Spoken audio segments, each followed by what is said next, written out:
Hi everyone, good morning, good afternoon, good evening. All right, let me know if you can hear us loud and clear. Let me know where you're tuning in from. We are all set up, ready to go. We have 20 images ready to critique for this month's live image critique. And we've sort of changed things up a little bit. I'm actually sitting in my new office, which is pretty cool. So yeah. Okay, well, we've got a few people on so we far. do. Someone from Sweden, hi from California. Now if you see me look off to the side, there is a TV screen just behind this particular setup. We might take a photo of the whole setup so we can share it with you in the comments so you can see what I can see. So it's not that I'm not paying attention, I'm just looking over at all of the comments coming through. And with the program that we're using, I can't actually see who's leaving the comments. So if you want me to know who you are, pop your name in there as well. But I can definitely see your comments. And if you've got any questions at all throughout this live image critique, make sure you pop those in the comments as well. We've got Garrett right behind the screen there. He's going to keep me updated with who's on, who's saying what, and what comments we've got. Okay, so we've got 31 people on so far. Fantastic. Carmen, who's coming in this afternoon, says good morning. Oh, good morning. We've got Lauren from California. Who else have we got here? We've got Sarah, hearing you fine. Fantastic. Juliana from Florida. 2 a.m. in Germany. Oh my gosh. And Karen from Smoky Rockhampton. Fantastic. Yeah, it's a bit, the fires are so bad here in Australia, especially in those really, really heavily affected drought areas at the moment. So we're thinking of everyone. We think there's 60 fires or more currently burning in Queensland. Thankfully, they're all sort of somewhat contained, but there's been some pretty scary days. Last week, my mum, Sue Sawyer, who's often in the group saying hi, they were in Brisbane, where I currently live, and they live 3 hours away, just over the border in New South Wales. And unfortunately, their town got hit quite hard with bushfires, and it came within 150 metres of their house. And it was surrounded, and they live in a very small town, and it completely surrounded the 3 streets where she lives, just around that area. And it was kind of very, very scary because they had to drive from Brisbane back to Tenterfield, and not knowing how bad that fire was going to get. And they pretty much were evacuated. So yeah, very scary, but everything is fine. And the firefighters and the Rural Fire Service did such an incredible job. So yeah, all right, I think we might just get started. Yeah, we're up to 54 people. So fantastic. So 20 images have been submitted. I don't know whose images these are. They come in via email. Obviously, if I went and I had a quick look at who sent them in, I'd be able to see, but Garrett exports all of those from the website when they're uploaded, and he gives them to me on a USB, and I open them up on my laptop here. I open them up in Photoshop if you're joining me for the first time, and what I do is I go through each image and I use a few sort of different functions in Photoshop to show you what I'm talking about, and how you can sort of work on different areas of those images. I've also got over here a little makeshift light, because in all of my past critiques I talk a lot about lighting, and it's really hard to explain what I'm talking about with my hands. And I'm like, Garrett, I need a mini softbox. So check this out. I've created my own little mini softbox so I can talk a little bit more about the direction of light and so forth. So we'll turn that off because I was very crafty last night. Just mind the noise. It is a little loud, but we'll leave that off until we need to use it. Alrighty go.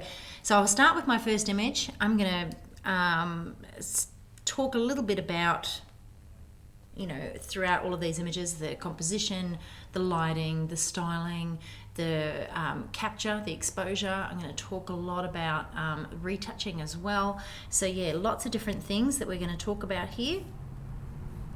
And I'll just grab my little red colour before we start. So I've got my brush ready to go. Alrighty. So the wings are very familiar, they're mine.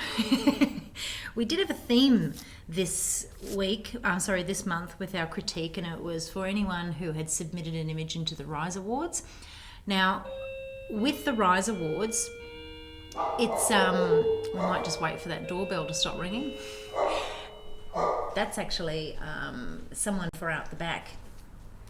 Alrighty-o, sorry about that. Okay, so yes, if you were submitting an image into the Rise Awards, you can only enter images that have elements that have all been photographed by yourself. So for in this instance, with my digital wings here, you wouldn't be able to enter this into any competition because they were photographed by me. But we'll go ahead and we'll give this a critique because it's super cute anyway. Alrighty-o, so what I can see here is the composition is it's quite centered, and you've got a fair amount of space in around the back area here. So when you look at that space, it takes up the majority of this image. And then when we look at the crop in terms of our composition, we're just cropping in down the bottom here where you can't see either of those legs or feet, and you can see that in terms of his size, you would potentially be cropping through those legs. The overlays that you've used here add a really creative kind of, touch to the image, so I'm really enjoying that. You've got the wings, you've got the clouds and the blue sky, and then you've got these added texture.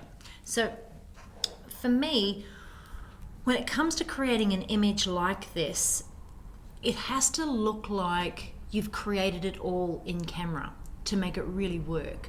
And that can be really hard, especially when you're adding different elements together, because when you are adding digital elements to a photograph that you have taken, you've got to make sure that not only your focal length, but the direction of your lighting matches, the intensity of your lighting matches, your aperture, and everything like that is all the same. Even, when it comes down to that exposure. So everything, when it comes down to that exposure.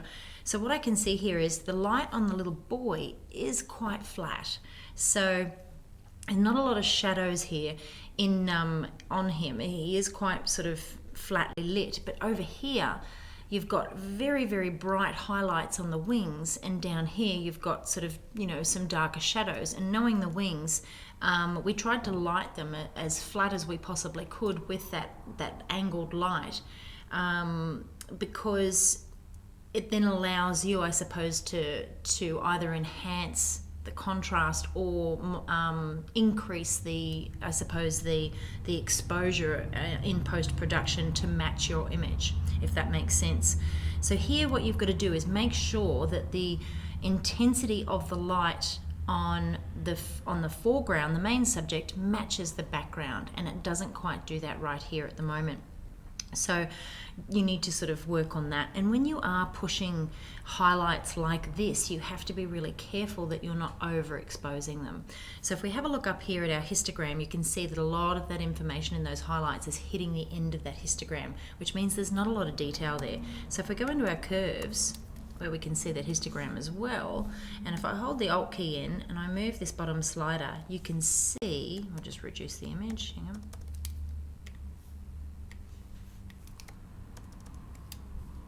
Just bring it up here a bit more so we can all see it. So you can see exactly where you've lost information there in those highlights. So you've got to be really careful, because if you print this image, there's not going to be any detail there to print. And then you just lose all of that beautiful texture as well that's in those feathers. So when you are editing images like this, it's always the best way to do it is to use adjustment layers and then mask off where you don't want that layer to be. I teach all of that in my Photoshop Fundamentals course as well. So the texture in the background I want to touch on very quickly there is it's really quite sharp. So when you look at the foreground, and you've got a lot of softness down here, and even in the middle of the image there where the little boy is sort of sitting, it's quite soft, but you've got all of this sharp texture in the background. So my advice when you're using textures on backgrounds is to sort of soften those down so that they match the sharpness throughout the image in terms of that focal plane and that depth of field. Alrighty. The next thing I'm going to mention here is the skin tones. They do seem to be really quite warm. Now he looks like he's got gorgeous olive skin, so just be careful when you are working on the skin not to to increase some of those skin tones, to oversaturate them, because he does look a little yellow. This could also be a color balance, a white balance issue in camera as well. So it's always a great idea when you are shooting with artificial light to make sure you do a custom white balance. When I shoot with natural light, I tend to shoot with auto white balance, and I'm shooting in RAW, and then I can make some adjustments to those images. Because when I shoot with natural light, the light is going to continually change, and I can't be stopping every couple of seconds to do another custom white balance. But if I'm shooting for something specific and I know that that file needs to be spot on, I will, but it is all based on the current situation and that light source that you are using. Their focus seems to be quite off as well. So just make sure that you are moving that focal point to the eyes that you want to focus on, and getting that focus spot on. There seems to be, a lot of sharpness in the feathers at the background there, but the little boy's face just is a little bit soft there. And the eyes are very dark. So when you want to engage a viewer into the subject, when you want to bring someone into that face and hold their attention, you want to add some spark to their eyes. This is where those catch lights are. And he doesn't seem to have any catch light. You might not be able to see here, but we've got some lights up here and one over here. So if you have a look at my eye, I'll have two catch lights, one on both sides, coming from both of those lights. So that's what I'm talking about. But great attempt at this level of creativity.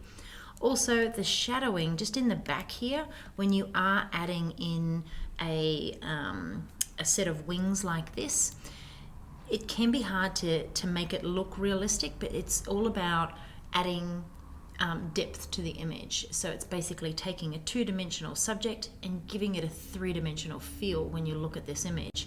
So here it just kind of looks like they've been placed in. So what you want to do is add some depth there. I mean, very, very quickly, if I was to add an adjustment layer, and we'll go into curves, and we can see that there's a lot of midtones in this image, so we'll just bring those down really quickly. Now if I invert that layer mask, Command I, and now paint on, and I've got a very hard brush here at the moment, so if I just come in around the back here, and I paint in around where those shadows should be,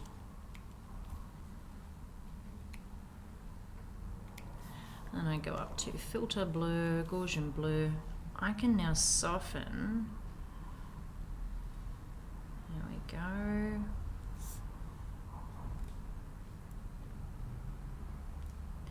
Soften that, and then I can go back to a black brush and I can take that off the areas that I don't want that to be on. Obviously you wouldn't use a brush that hard, so very quickly just wanted to show you how you can add some depth to that image and sort of increase the I suppose the word is the more realistic feel of placing digital elements into an image.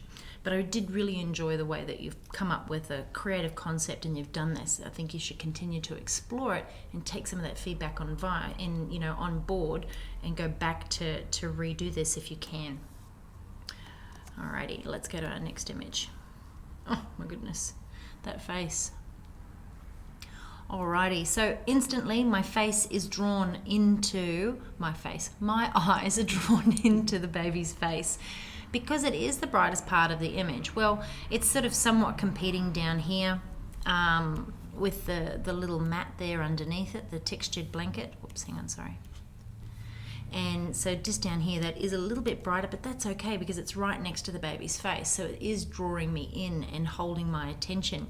It's some of the darker lines around the image that are sort of making my eye dart and catching my attention around the image.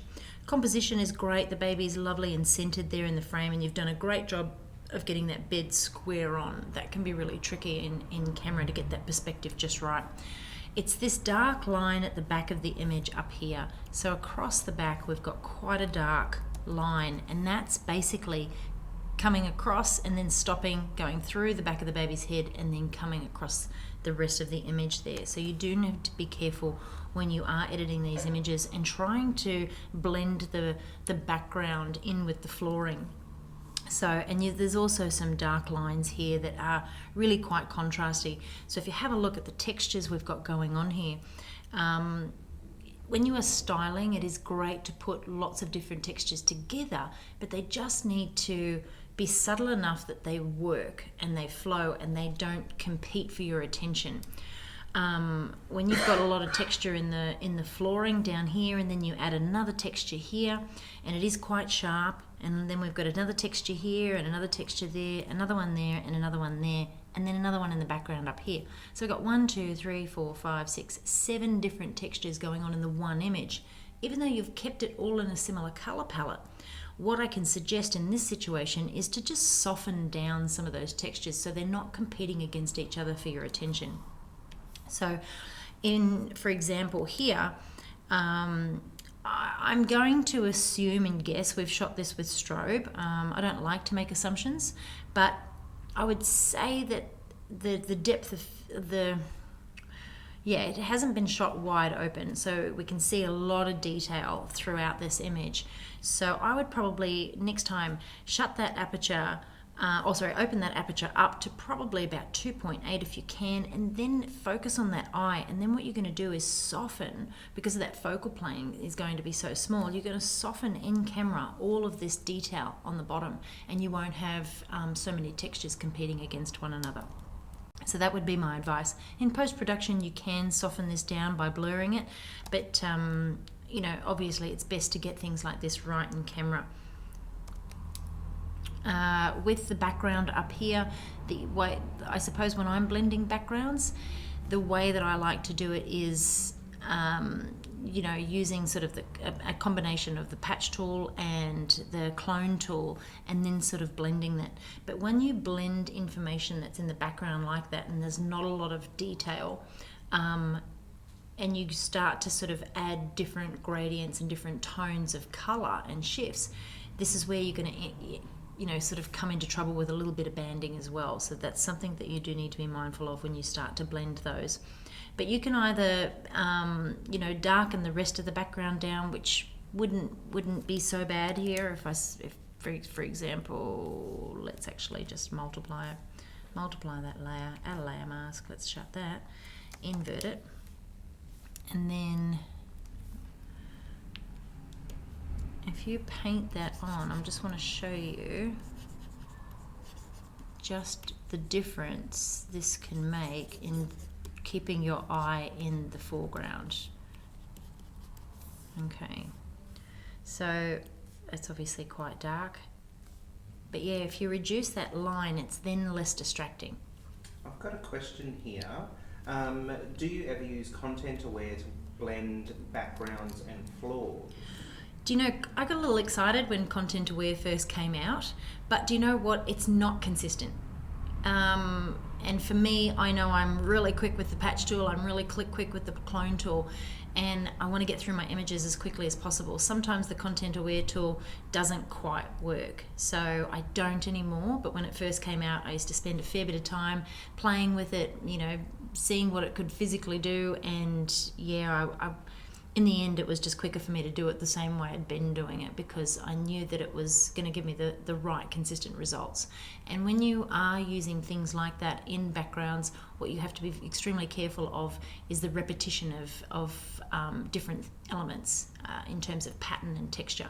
So, and they're very quick to pick up, especially if you watched any of the live judging for the Rise Awards, you'd see the judges continually talk about repetition of cloning into the background, because their eyes are trained to see all of those things. So what I recommend is having a sip of coffee, is zooming in and having a look, right? If you're looking at your background, how am I going to do this without creating repetition and so forth. And that's why when you come up with an idea and a concept and you're shooting it, it's best to plan that shoot down to the T so that you don't have to fix it later. Think about all the different ways that you want to bring different elements together and how you can capture it in a way that you don't need to add in extra background or do things like that. So yeah, sharpness is great, the skin tones are beautiful, the baby looks comfortable comfortable in its body. It's just this one hand that's kind of coming down here. It's a hand that's sort of come from nowhere. It's sort of like a little stray hand. So I either like to have the front end up underneath that cheek so you can see the shoulder, the forearm, and the hand, so it's connected to something. But here it just doesn't look like it's connected to too much, because I think where the little sleeve is here, it's sort of blending in with the beanie and the background. That's just kind of what my eye is seeing. So a hand that's sort of coming through like that, you know, is kind of, it looks a little disconnected, is what I'm trying to say. Another way you can avoid this line here in the background is to shoot from a higher perspective. So if you could position the baby down further inside the prop, what you can do then is to have their face coming up, so you can shoot from a higher perspective coming down, and then you've got all of that similar textured background surrounding the prop. So bring that prop closer to the front of the mat, I suppose, this thing, bringing it to the front of that as close as you can, and then shooting from a much higher perspective as well. Alrighty, that's also going to reduce the size of the prop as well. Okay, we got any questions? Nothing coming through at the moment. Lots of people saying hi, hello. Hi, good morning. Hi. We've got Sherry, Lauren, Michelle, they're all tuning in. Julianne. Great guard Kansas. doggies, go Rocky and Ali. Yes. Well, maybe not Rocky. He's a scaredy cat. Ali, yeah, that doorbell sets him off every time, and it does not rest until he knows who's in the house, or well, building. Okay, I love this different perspective of these two babies. It's a really different shot that you don't see very often. And do you know what? The parents are going to look back at this and go, oh, look at his little double crown, or I mean, I'm just assuming that's a boy, it could be a girl. But you know, oh, remember the size difference and things like that. And I'm a twin mum, and my twins were 2.1 and 2.2 kilos from memory when they were born, so very similar in size. But I've had so many twins come in where there's been a really big difference in size, and the parents always comment on that. And when you're creating photos in your studio, you're creating them for your clients. And this is a perfect example of an image that they're going to look back and go, oh my God, remember how big his or her head was compared to blah, blah, blah. But just the connection here as well with that little arm. What I am going to say is just you need to be very careful of the intensity of that light. So down here where the little hand is, I can see that it's a fist and there's no fingers.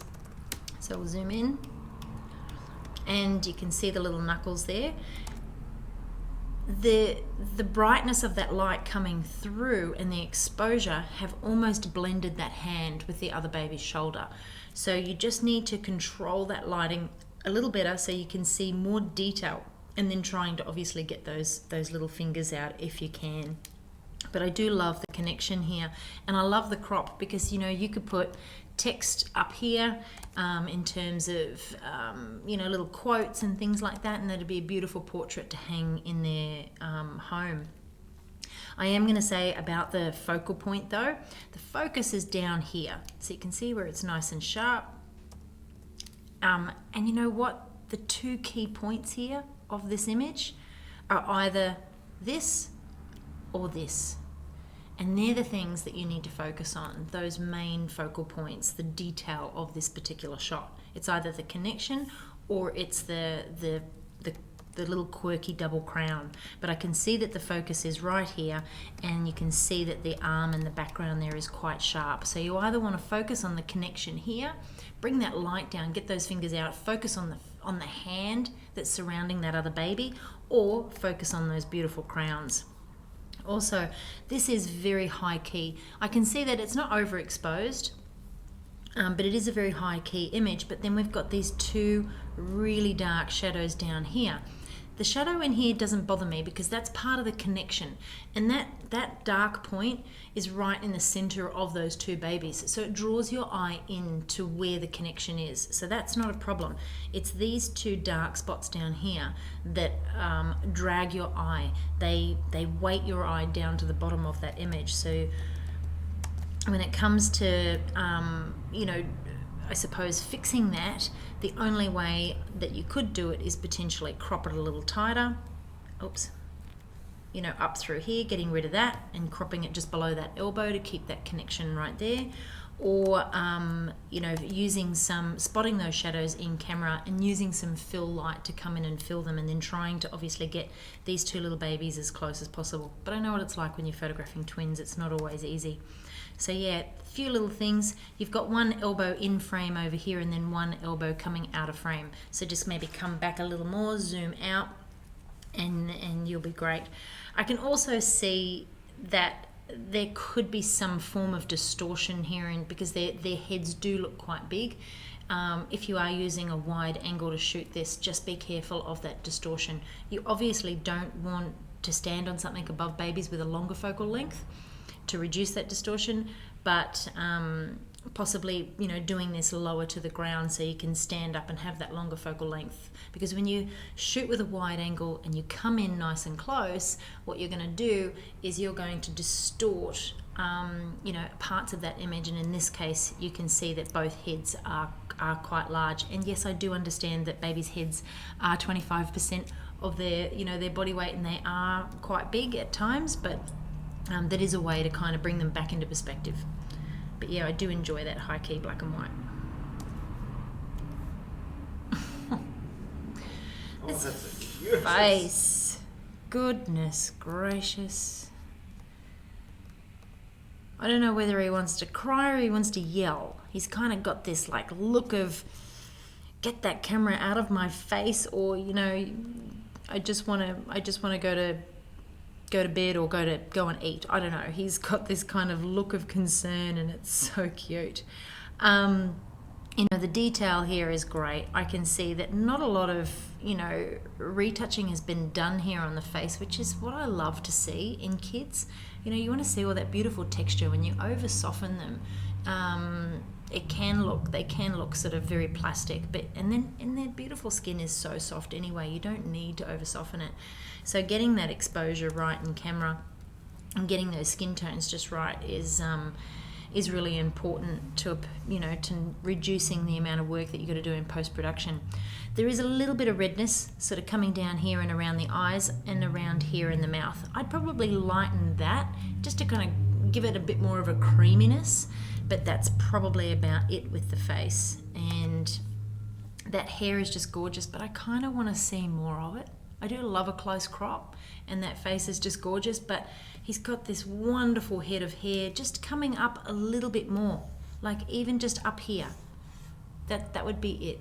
And then controlling that light just a little bit more, maybe lifting it a bit higher so that it's not so intense down here, and that the face is obviously going to be a little bit brighter than that chest area just there. You can soften that in post-production, but maybe just bringing back the intensity of that light. And then what I would also recommend is just adding a little bit of fill over here. You do want those shadows, but if you could have a reflector off to the side here, just bouncing a little bit of light into the baby. And I don't know, I've got a piece of paper here. Oh. So if you were to use a piece of paper with your light source, not a piece of paper, but a V-flat, for example, and you've got your main subject in here and you're lighting it, I would bring in a little bit of fill light over to the side here and bounce some light back into some of those shadows, and then that way you're going to fill them so that there's more detail and you won't have so many problems with those redder skin tones. But yeah, that's probably all I've got to say about that. It's just the sweetest face ever. And yeah, something like this though, if you're going to enter something like this into a competition, say for example the Rise Awards, the judges are going to look at it and go, this is standard professional practice. This is what we should be producing every single day in our studios. It's a beautiful image that your clients are going to love. To take it up into, that sort of silver and that gold range, then this is where you're going to have to, I'm going to sneeze in a minute, this is where you're going to have to go, right, how do I get those skin tones just perfect? How do I light this in a way that, this area down here is not brighter than the face? How do I capture all of that perfect hair, and how do I get that expression just spot on? So I can sort of see that there is an expression there, but it's maybe either a split second too soon or a split second too late. And you want to kind of capture something that's different, that's really going to draw the judge's eyes in to give you more of this little boy's personality. Alrighty, great job though. He's gorgeous. Okay. So all of this sort of texture around the baby, you can see looking at the histogram here that it is a very dark image. It's very dark, it's very moody. And that little baby in the center there obviously is the first thing you see because it is the brightest part of the image. So what I'm looking for here now is, just the different elements and how they come together. So the wool, I'm guessing it looks like wool to me, wool batting. It's got this sort of texture to it. I don't know whether it's been added or if it's in the wool. It looks like it's in the wool itself. It doesn't look very soft. And when you're using something like this, you want to make it look super soft around a baby. So the baby looks nice and comfortable. The posing does need a little bit of refining, but when you're putting a baby in their beautiful soft skin on something like this, you want to make that texture look soft. And I would do that in post-production by just softening it down a little bit because it does look kind of a little itchy. The texture in it is quite strong and there's a lot of detail in it. So I would soften that down in post-production to make it look softer, just with some Gaussian blue. Over here we've got a really dark shadow, obviously because of the direction of the light coming in here. The light is a little too low. So when you've got the light coming in from a lower perspective, so over here, the light is going to come across like this, and if there's anything higher, so let's just say for example our baby is in there, the side of the prop is going to create some shadows coming across the top of that baby. So you can see here the prop here is higher than the baby, so it's created a lot of shadows down here. And in those shadows, what happens is the detail gets a little muddy, the detail gets quite dark and lost. So when you go into those darker areas, sometimes it's very hard to, get the tones of the skin and things like that, all sort of nice and even because of those darker shadows. So raise that light up a little higher so it comes down towards the baby as opposed to across the baby, if that makes sense. Got a question here from Jazz. I'll just bring it up on the screen for you. For photographers who cling more to the dark and moody style of photography, is there a right/wrong way to do it? I was just reading that as you were talking, and I'm like, I think he's reading the same question I am. Do you know what? I love dark, moody photos. Garrett actually just shared a video into the group of an image I entered into the awards, I think in 2014. Yeah. And if you have a look behind me, these are really dark, moody photos as well. It is difficult to learn how to control those shadows.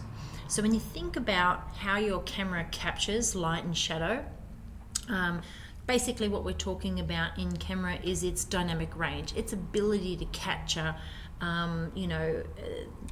X amount of different shades of grey from black to white.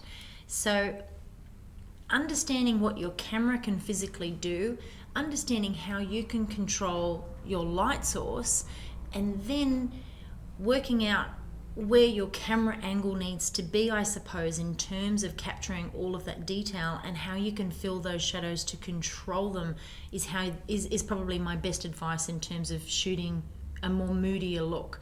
So for me, it's not that I turn the light down, it's just how I expose my camera for it.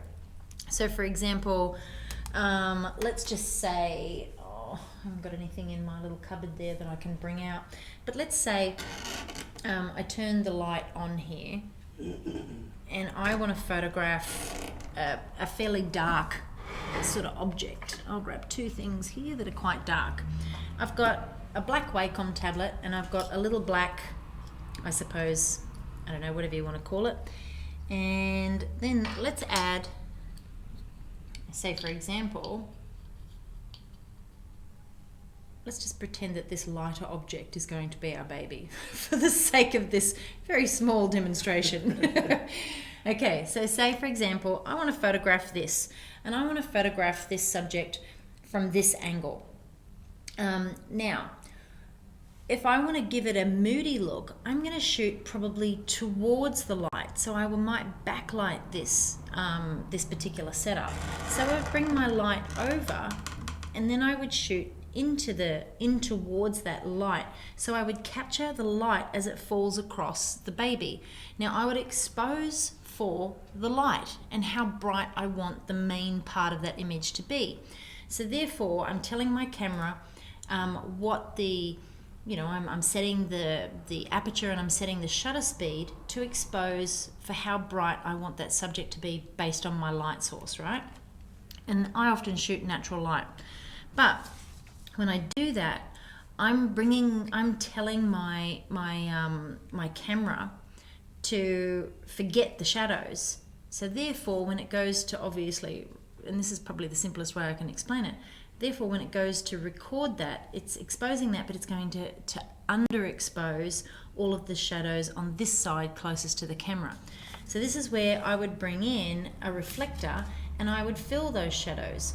Now, when you bring in a reflector, you either want to bring it in nice and close to really fill those shadows, depending on where you're going to be taking the photo from, or you can reduce that amount of light that you're pushing in there by moving that reflector further away. I wouldn't have my reflector over here because the light's coming in this direction. So a bit like a ping pong ball, that ping pong ball is going to come down, it's going to hit the reflector and bounce straight back into the shadows of where I want to fill them. So I've got to tell my camera how to expose for the light and then fill the shadows and control the amount of fill to get the detail that I need. So here what's happened is, in this particular image, we've got all of these dark shadows down here and nothing coming in to fill them. So the best way, and this would be a beautiful moody shot, just by raising the light so it comes down, not sideways, and then having a reflector over here to fill these shadows.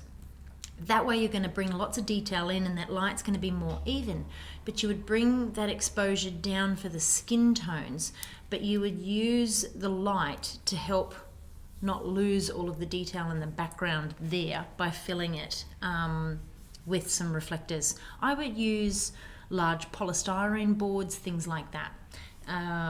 Cardboard, gosh, I've even been known to use towels. Someone said they're loving my little light. Yay! Yes. It is such a great little way to do this because I'm often in, here with using my hand and it doesn't quite work. I've even had Garrett hold a large bowl above my head. It works. Well, I'm sure I just make people laugh most of the time and shake their head. Yeah. But anyway, to refine the pose just a little bit more, I would probably not have the baby so deep down inside the well. I tend to have a section inside a bowl like this purely for the bottom. So we put the bottom down deeper than the rest of the body and then have that head up a little more. So right now, the baby is laying quite flat. So imagine that this is its back. You've got a rounded baby's back here. You're putting the baby into the prop, and currently it's in the prop like this. What you want to do is, if this is the bottom, have the bottom in and have the upper half of the body raised higher. And then you're going to eliminate some of the shadows as well that are going to fall across the baby there. This is also going to help you curl that baby up even more by having that bottom lower than the head. But I love this styling. You know, I think that there's a lot of potential here that you should go back if this is something that, you know, that you prefer to do, and continue to work at it. The skin tones in the face look great. They just fall off a little cool down here into the feet and hands. So make sure you warm those up so that the consistency of those skin tones is nice and warm throughout the baby. Alrighty, let's go on to our next image. Okay. Oh. Alright. So straight off the bat, I'm drawn into her eyes, and she's got this really delicate, peaceful look on her face. She is like a delicate flower, so the flower kind of works really well. But the pose itself is quite a strong masculine pose. I would have her shoulders relaxed more. I would have them sort of maybe hanging down. And you don't need to have the hands up by the face, because right now her hands, you can't really see, you can only see one of them, and you can only see one finger. So when you are posing hands, it's very hard to get them to look natural, because most people don't stand around and do this. Most people don't talk to you like this or like this. They only do that when they're told to do that. So if you've got such a gorgeous young subject like this in front of your camera, and my goodness, that expression on her face is just so delicate and soft, you want to match the pose to her. And so even if she looks like she's quite sort of, you know, fit and sporty, but at the same time, the expression in her face doesn't match the pose. I would have those hands down beside her and just have her resting really quite gently to get that gaze looking just right. So that's all I need to kind of say about that. And if you are going to have them pose with their hands, don't have the shoulders so square onto the camera, because that can be very masculine for a female. You want to turn them more on their side towards the camera. So whenever I'm photographing a young girl, you know, I want to try and make them feel as comfortable as possible, and don't make them look like they've been forced to stand a certain way. So if you are going to have them to bring up their hand, maybe kind of have them come up and sort of, okay, now I want you to bring your hand up and just touch your shoulder, relax that hand. Okay, now just bend the palm and bring it up. And now I just want you to move your hair from your face so it looks more like a movement than it is a place. And that way you're sort of capturing them as they move. But yeah, hands are very, very hard to pose. But once you get it right and you get it looking really natural, it can be very gentle and delicate. In terms of the rest of the image, the exposure is, I'm just having a look here, we've got one sort of light source there coming in from this direction. And then it's lovely and soft all through here. And then what we've got is some really dark shadows.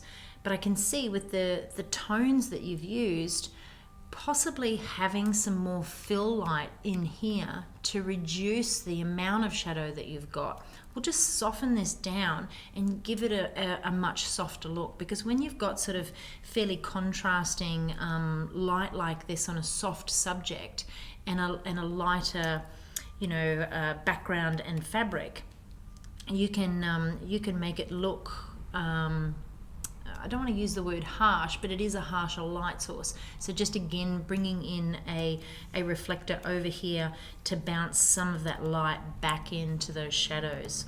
And there is detail in the shadows, but at the same time, it is a lighter image. So you want to give it that lighter, brighter feel. And that's, when we talk about light, actually this is a really good point. When we talk about light, it's not just about lighting your subject, it's how you give an image a certain look and feel. You can actually add a lot of mood to an image just by controlling the intensity of that light and how you capture it. So if I'm photographing something that's not as pretty, like if I'm photographing a man and I want to bring out all of his, texture and detail, I'm going to have really contrasting light. I'm not going to fill a lot of those shadows because I want to use those highlights and shadows to sort of, define a lot of the features. When I'm photographing something soft and delicate like this, I want that light to be a lot softer. So that's why I would bring in that reflector to make sure that the light source matches that expression as well. Okay, one other thing that I've noticed, I'm going to zoom in here. People don't like it when I zoom in. So the background has a texture on it. It's really sharp. And then around the outside of the hairline here where it's really soft, I can see just in terms of the retouching here, the brush that was used or the cloning tool, whichever you've used there to sort of remove any flyaway hairs to soften that, doesn't match the I suppose the hardness of the edges that surround that and the detail in the background. So you've got a lot of detail back here, and then we've got these harder edges, and you can see it gets harder up here, but then it's soft there. So what you've got to do with your brush is make sure the hardness of your brush matches the rest of that hairline so it's nice and consistent. Obviously the smaller your brush, the harder the edge, and you can change it when you right click on it as well. So that'll just reduce a lot of that softness too. But yeah, her face is very soft. I can see that this has not been shot at f22. I can see that it's been shot at around sort of maybe 5.6, f4, because there's a lot of detail back here. But the texture in that background is too sharp for that depth of field, so you need to soften that as well. Little step back to when you were talking about skin tone. There's a question here: is there a skin tone template or action that you can recommend? I have a hard time perfecting and seeing skin tone.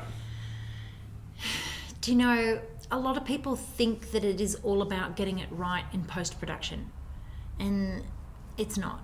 The best way for you to get your skin tones right is when you are lighting it and getting your exposure right in camera.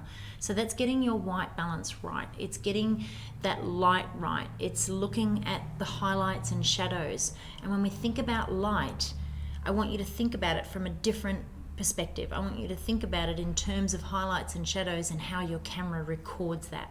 And then how you're going to tell your camera to record those highlights and shadows to get that exposure just right. I teach that in getting it right in camera, and I can't emphasize enough when it comes to skin tones, you've got to get them right in camera first. There are going to be situations, and I've had in the past, I had a beautiful mum come in for a shoot with her new baby. New baby had a very cool skin tones, almost magenta, like very, very fair, very pale. Mum had just recently had a very orange spray tan. So holding the baby, obviously getting those skin tones to match is going to be somewhat difficult, because do you correctly expose for the bright orange yellow mum or for the very cool baby?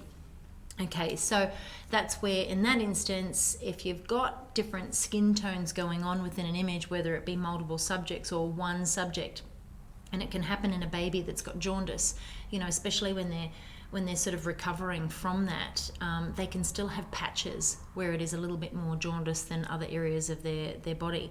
So you can warm them up or cool them down depending on the different skin tones. I mean, I do have actions for that. My beautiful skin, where is it? Beautiful Skin and Details, it's got the soft skin, the blotchy skin, and all of that. But then in my workflow actions, I've got correct the blues, correct the yellows, and that's all for evening out those skin tones. But it is about getting it right in camera, because you don't want to be spending hours getting those skin tones perfect in Photoshop when you could have just learned how to do it in camera and got it right and saved yourself hours on one image. I read a post the other day, someone said that it was taking them an hour and a half to edit every image. I'm like, it should be taking you around 5 minutes. And it shouldn't take you any longer than that, because if you're spending an hour and a half, you're not getting your capture right. You're being lazy as a photographer, and you're getting better at Photoshop skills because you're having to fix every photo. When it comes to Photoshop, it is an incredible tool and I love it. And the reason I believe that I got, and I'm not great at it, but the reason I got good at editing my photos is because I was a lazy photographer. But then I started to want to create different images, and I had to learn to go back to what I'd learned when I first studied photography to get it right. And I started learning on film. So when you move into digital, all the principles and everything the same. It's just then learning how to use a digital camera to capture, all of the detail that you've got in front of the camera. Okay, so I hope I answered that correctly. I think you did. I often go off on a tangent. Okay, radio. Oh my God, that expression is just too cute. Look at that. Okay, focus is just off. I know that you've probably just snapped this because he's laughing, he's smiling, he's having a great old time there. But we've just missed that focus. Those eyes are a little bit soft. And that hat is just gorgeous. Okay, so what I can see here is if we do zoom in, so this is all nice and sharp and in focus. What happens is when you're moving quite quickly and you're trying to get that focus, your camera is doing its best to try and focus where you're telling it to focus. But when you're taking lots of different when you're taking multiple frames, when you're trying to get expressions and things like that, your focus will go to the highest contrasting point closest to your focal point. And here we've got a really, large sort of area of contrast. You've got highlights and shadows in here with lots of detail. So your focus point is going to go there. And if you're focus recomposing, you will fall off that focal point as well. But you want to get those eyes pin sharp. So make sure you get that focus point, as close to these eyes as possible. And when it comes to focusing, focus on the eye that's closest to the light source. So that way, here, you're going to get it's going to identify that as a brighter area in the image and it's going to focus on it. Over here, it's all sort of somewhat similar in terms of its tone and amount of contrast. This eye is competing over here for all of this detail. But over here, we've got an area that is much brighter. And if you have that focus point right there on that eye, you should get it. But try not to focus recompose for anyone out there that does do it, because if you're shooting wide open, you're going to move off that focal plane. Okay, so the one thing here is that we've got a fair bit of background going on over here, and not a lot over here. So what I would do is move your focal point, move your camera angle and your position and just move over a little more. So now we've got space and his face is leading you into that space that's over here. You don't need all of that background over there. And then what you do is, this is obviously cheating. I'm doing this in post-production. You want to do this in camera.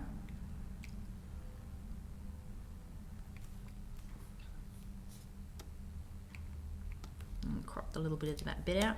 Okay, so let's just say, for example, you did have all of that. You want to eliminate a lot of those distracting elements in the background. This really heavy line coming down the back here is so distracting because it's really dark. So what you want to do is fade that, soften it so you can't see as much of it.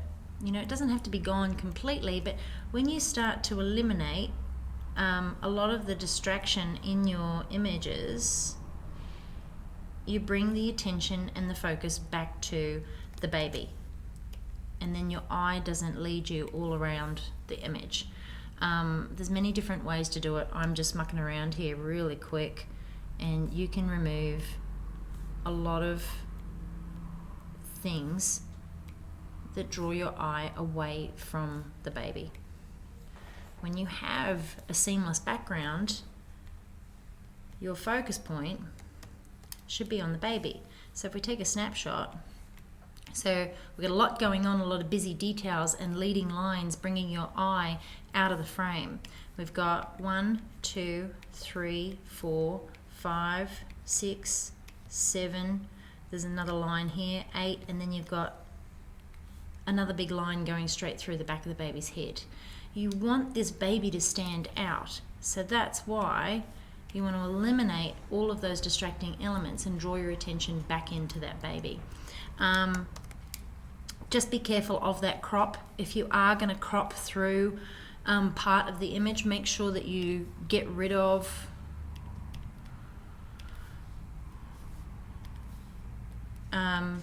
limbs. So if you're going to crop through feet and legs, crop through them. Don't leave parts of them behind. So you've cropped straight through that little boy's foot there, and it's led you out of the frame. But it's kind of one of those rules that you really don't want to break. I'm sorry, I've just changed your image. I didn't mean to do that, but I just wanted to show how you can eliminate a lot of those distracting elements. Exposure looks great. I'd probably fill, because it is a high key sort of styled image, even though you've got a darker little outfit and you've got a darker hat, it is quite contrasty. So again, bring in a reflector and bounce some light back into those shadows. You want shadows, but not high contrasting shadows. You really want to fill some of those in. Got a question here from Jazz. Can you still produce fine art photos with natural light? Oh, that's my favourite. Most of my images that I've won awards with, well, actually I'd probably say 99% of them have all been shot with natural light. And it's learning how to control natural light like artificial light. So whether you want to block part of your light, whether you want to soften that light, whether you want to feather that light, how you can use different things to really mold and shape that natural light that you've got available. So yeah, it's all about reading the light and understanding highlights and shadows and how you're going to capture them, basically. How you're going to fill those shadows, how you're going to reduce those highlights. Thanks. Okay, we've got a few people on watching. We do. We've got 66. Oh, fantastic. Clickety click. Yay. All right. So, again, we've got a background with lots of lines in it. It looks like a pinstripe suit, almost. So we've got 1, 2, 3, and then it continues. 4 really strong lines. Even though they've been softened, they're still there in the image. So you do want to be careful when you're using lines like this.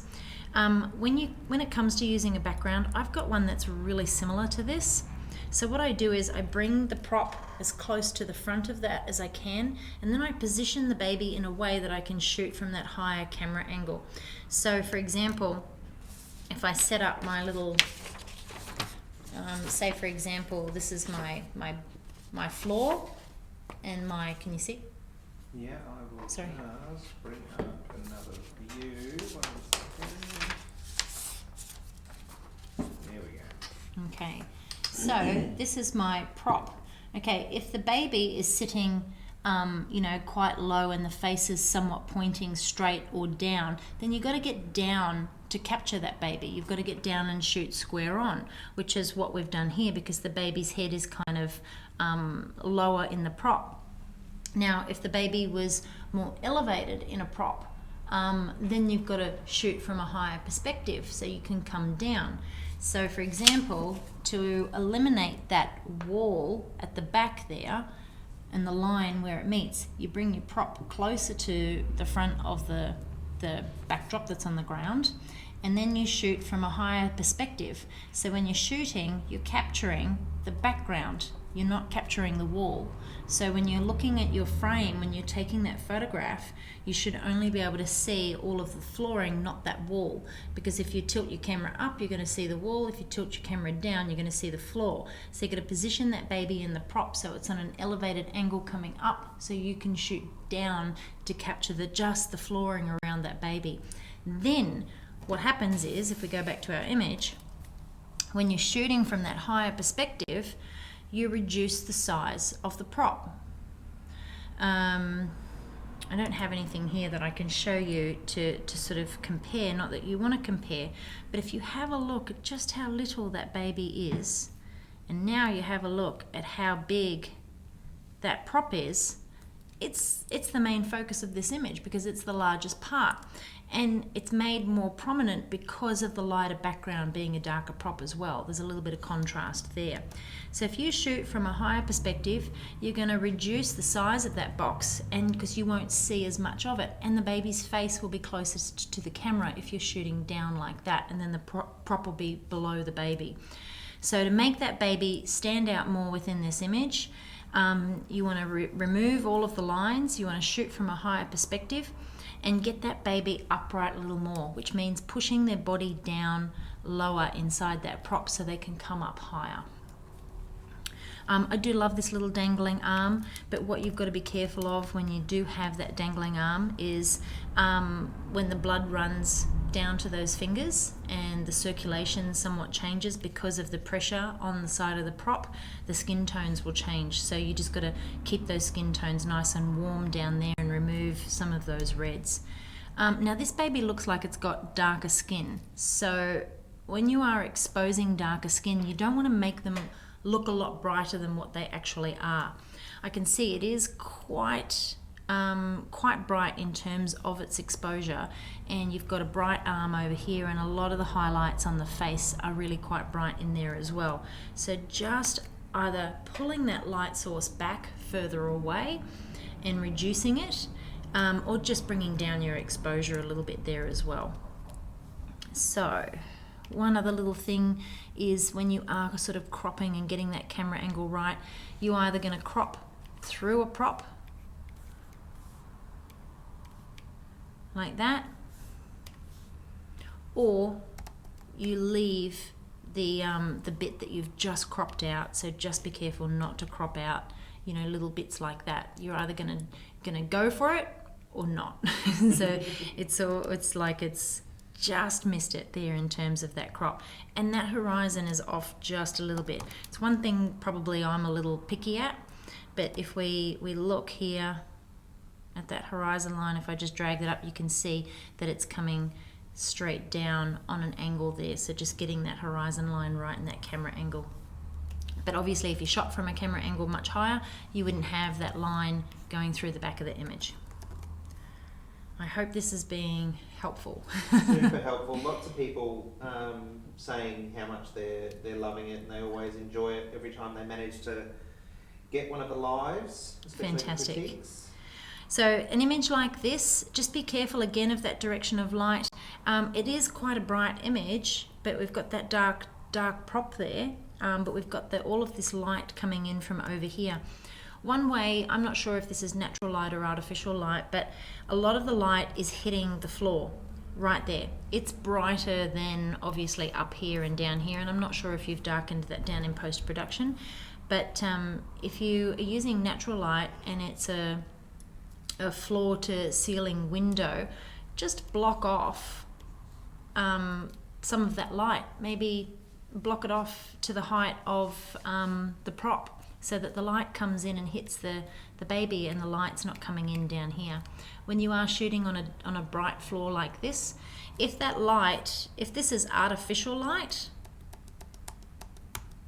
here we go. If it's artificial light, we'll use my little light here. And we'll use just a lighter background here. Okay, so let's just say, for example, that you're photographing a prop and that light's really high there and it's coming down and hitting the floor like a ping pong ball. All surfaces are reflective, but like a ping pong ball, it's going to come down, it's going to hit that, and then it's going to bounce up. So be careful when you are photographing on light backgrounds like this, because if that light comes down and then bounces straight back up, you're going to highlight up underneath the nose there. And what that can do is also, you can see that there's some highlights there underneath the nose as it's bouncing up, and it's also going to create some darker shadows. Just drew on a piece of paper on top of my Wacom tablet. it's going to create some shadows there underneath as well. So direction of light, remove the amount of light that's coming in and hitting this area, and have it come across in that direction.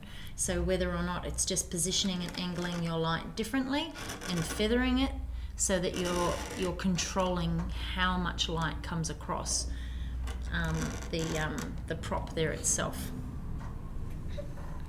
All right.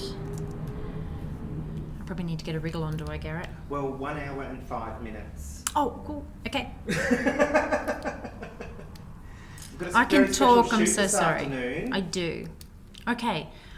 Do you know, this is a really special photograph. Look at this. There's a beautiful story in here, and I'm guessing this is a rainbow baby. We've got a beautiful rainbow wrap, and this little boy is he looks very much in love with his little baby sister, and I'm guessing this is his little brother that might not be with him anymore. So in terms of a story, you know, this is going to be something that the parents are going to love, on how to perfect this. So I'm looking here, and there's a lot going on. We've got a really dark background, and then we've got a white shirt, a light wrap, and a light frame. So my advice when you're doing something like this is less is more. So if you're going to use all of these sort of tones, possibly go with, you know, either a cream backdrop or a white flaccardi. I wouldn't have gone with the dark contrast, because what's happened here is that wrap has sort of come down and around, and it's been cropped through here and here. You've left a very dark circle there, which is very distracting. It's pulling your eye away from that main subject. And you've got another really dark area down here that's very dark, that's very dominant as well. And then a lot of space over here. So if you're going to do something like this, the posing's great, the storytelling elements are great. You just don't want to overcomplicate the setup by adding too many different contrasting colors, tones, and textures. So you want to keep it really simple and let the story speak for itself. So I would have gone with a lighter background. I probably would have had his shirt off, because it's so crimpled up, there's a lot of texture in there, and it's very bright, so it's taking your eye away. I would have had his shirt off and had that blanket a little more fanned out and covering some of these areas, and I would have taken the headband off. Where those flowers are hitting his head and covering his eye, you lose that moment. You're losing that connection between the two of them. You don't need the headband to say that this is a girl. I can see that there's a pink wrap in under here. If you want to let them know that it's a baby girl, I mean, her face looks like a baby girl anyway. She's just angelic. But have more of that pink wrap underneath the blanket showing. So maybe bring the top rainbow wrap down, and have this one a little bit more dominant there, but remove that headband. It doesn't need to be there. It's covering his eye. And then I would have had the frame here, because of its angle there, it's angled away from them. I would have had that angled towards them, you know, bringing you back into that story. And that's going to lead your eye into them and make it not look so disconnected over here. Bring it back in and make it more about them. And you know what? You don't need all of this space. Whoops. Get rid of that space. Make it all about them. And already, there's a huge difference just by cropping that and getting rid of a lot of that darkness around them. So bring your eye back into them. Great exposure. You know, the skin tones look great. I'd probably bring her skin tones up just a little bit more. It looks like the direction of that light is coming across a little low. I'd probably bring that light up a little higher so it comes down onto their faces, as opposed to coming in from the side, because you can see those highlights there and those shadows there are quite contrasty. But yeah, I love the storytelling elements and creating something that's special for this family. Just when you're doing it, less is always more. And even if you start off with all of those headbands and accessories and things like that, if you have a look at the back of your camera and you go, oh, I might try it without the headband, continually take more photos, removing different elements, and then you've got them. And always when you're doing stuff like this, talk to the family about how they want these special moments captured. Whenever I'm doing something like this, I spend a long time coming up with concepts and creating things with my clients that are paying me a lot of money to produce these photographs. So I want to create something special for them, that is something that is going to be priceless for them. I've got a question here. It is it best to have one or two lights? I think this was actually part of the previous images questioning. Yeah. But one or two lights here. Do you know what? I believe you only need the one light when you're doing this everyday client work. The only time I would bring in two lights is if I'm going for a specific lighting look. If I'm creating an image, I don't know, and I'm going after a particular mood or style of lighting. But you, with a big reflector, and I'm talking just a piece of polystyrene, it's basically a second light with how you position and place that reflector, how you use it to draw light back into your image from a different angle, from a different place. It becomes a different light source. It's just reflected light, not its own light source. So the thing when you're using two different light sources is that you've got to make sure that obviously they're the same type of light and the color temperature is the same within them. If you're using two different, say for example, LED lights, and one's daylight balanced and one's not, or one's got adjustable color balance or color temperature, then you're going to come into some problems. And I find this a lot when I'm looking at photographs, for example, when they're using natural light and artificial light together. If those two different light sources have got different color temperatures in terms of cool light and warm light, then you're going to see that reflect within the image that you capture. So you've got to make sure that the color temperature matches on both of those lights, which is why I often just love using a reflector, because I don't have to worry then. It's reflecting light back into the subject, and especially in my studio where everything's white, the light bounces around really well. If you've got a dark area, or actually this is a great point, if your reflector is a different color, if you use a gold reflector, obviously you're going to bounce warm goldish toned light back into the image. If you use a silver reflector, you're going to reflect very cool light back into your image. If you use white, you're going to bounce pretty much white light back into your studio. I use white reflectors because I have a white studio, so a lot of the light that's coming in and bouncing around is bouncing off white walls, so I'm not introducing any different color tones there. But if I use a gold reflector for a particular look and feel to an image and I really want to warm it up, it's going to work. So when it comes to lighting, and you know what, this is something that I'm going to put into some more tutorials. When it comes to lighting, you really do have to be very careful of all the different surfaces that you've got in your studio, because they are all reflective. I went to a studio once, and this photographer, for mentoring, this photographer was having a hard time with the images in her camera. Her studio was gorgeous, it was white, and she said, she's written to me and she said, I need you to come and help me. My images are all peach. They're pink. I can't fix it. I've tried everything. And I walked in, and the first thing I saw out the window was a big red brick building. So the sun was coming and hitting, the light off the sun was coming and hitting the red brick and bouncing all of this red light back into her studio. So it was really hard for her to get those photos just right.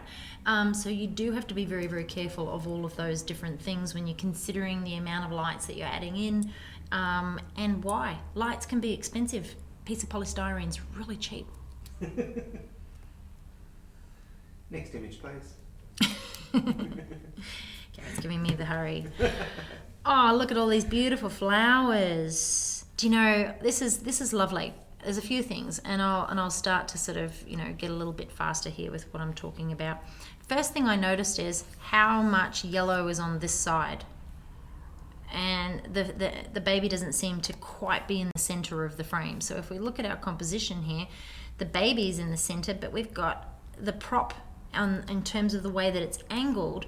We've got more going on over here in terms of flowers and sort of less going on over here. But then we've got like these darker tones up here. We've got a little bit of dark down here, a little bit of dark down here, but all of this bright yellow over here, which is completely competing for your attention in terms of the subject. You do have the baby in yellow, but it's a duller yellow and it's not as bright. And those skin tones are really quite flat. So what you need to do when you're shooting in an environment like this is reduce some of the busyness that's going on around the baby, even up. And when we go for putting the subject in the center of the frame, you've framed within a frame here with your box. Okay, so when you want to center something like this, go for the same amount of distance from the top of the box to the edge and the bottom of the box to the edge. That's going to center you. Then the top to the bottom here, same amount of distance, and the same there. So now you've got a more centered image.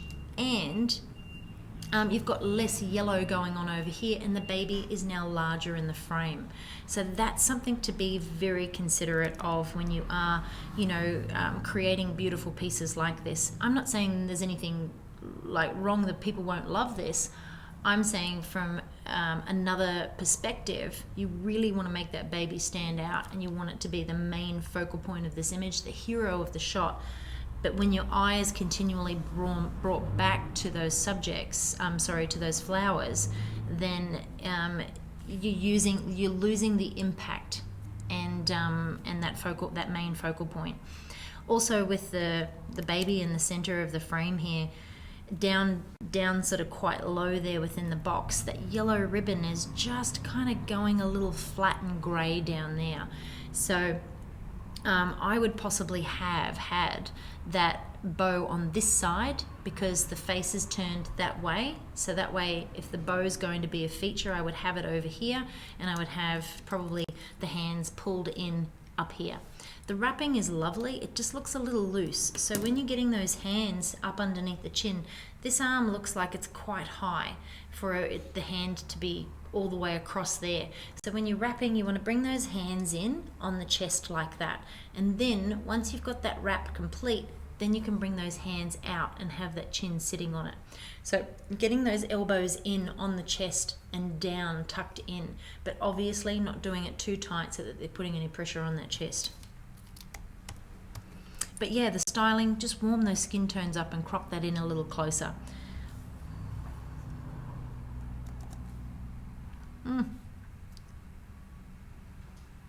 Loving all of these gorgeous warm neutral tones here. Okay.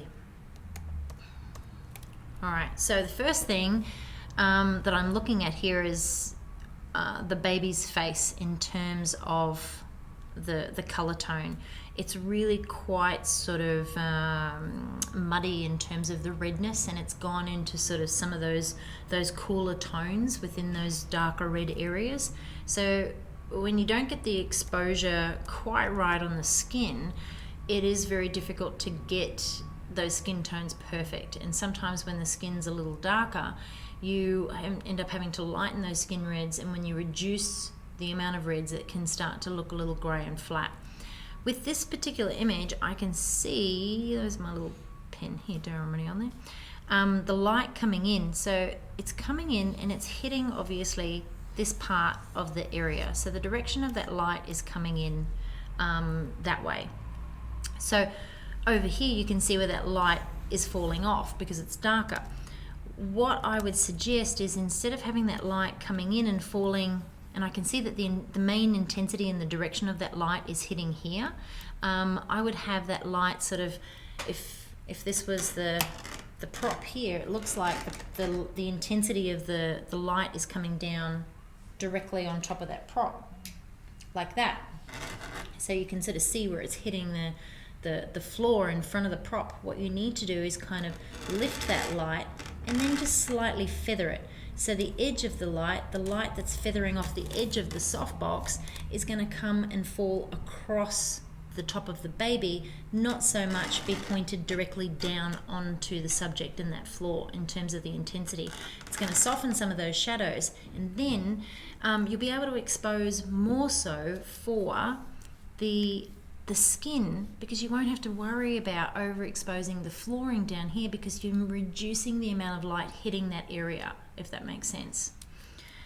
Possibly turning the baby as well a little more so the head is closest to the light source, if that's the direction of the light over there. Wait for my computer to catch up. Having a little moment.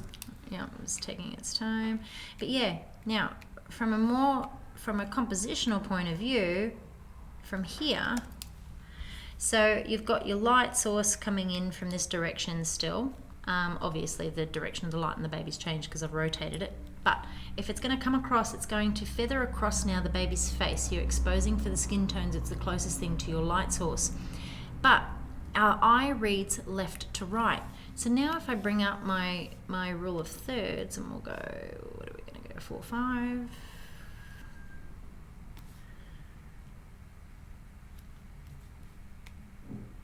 Okay, so if we now have a look at our rule of thirds, your eye will read left to right, and you want the image to help you flow through the rest of the image, through the rest of the composition.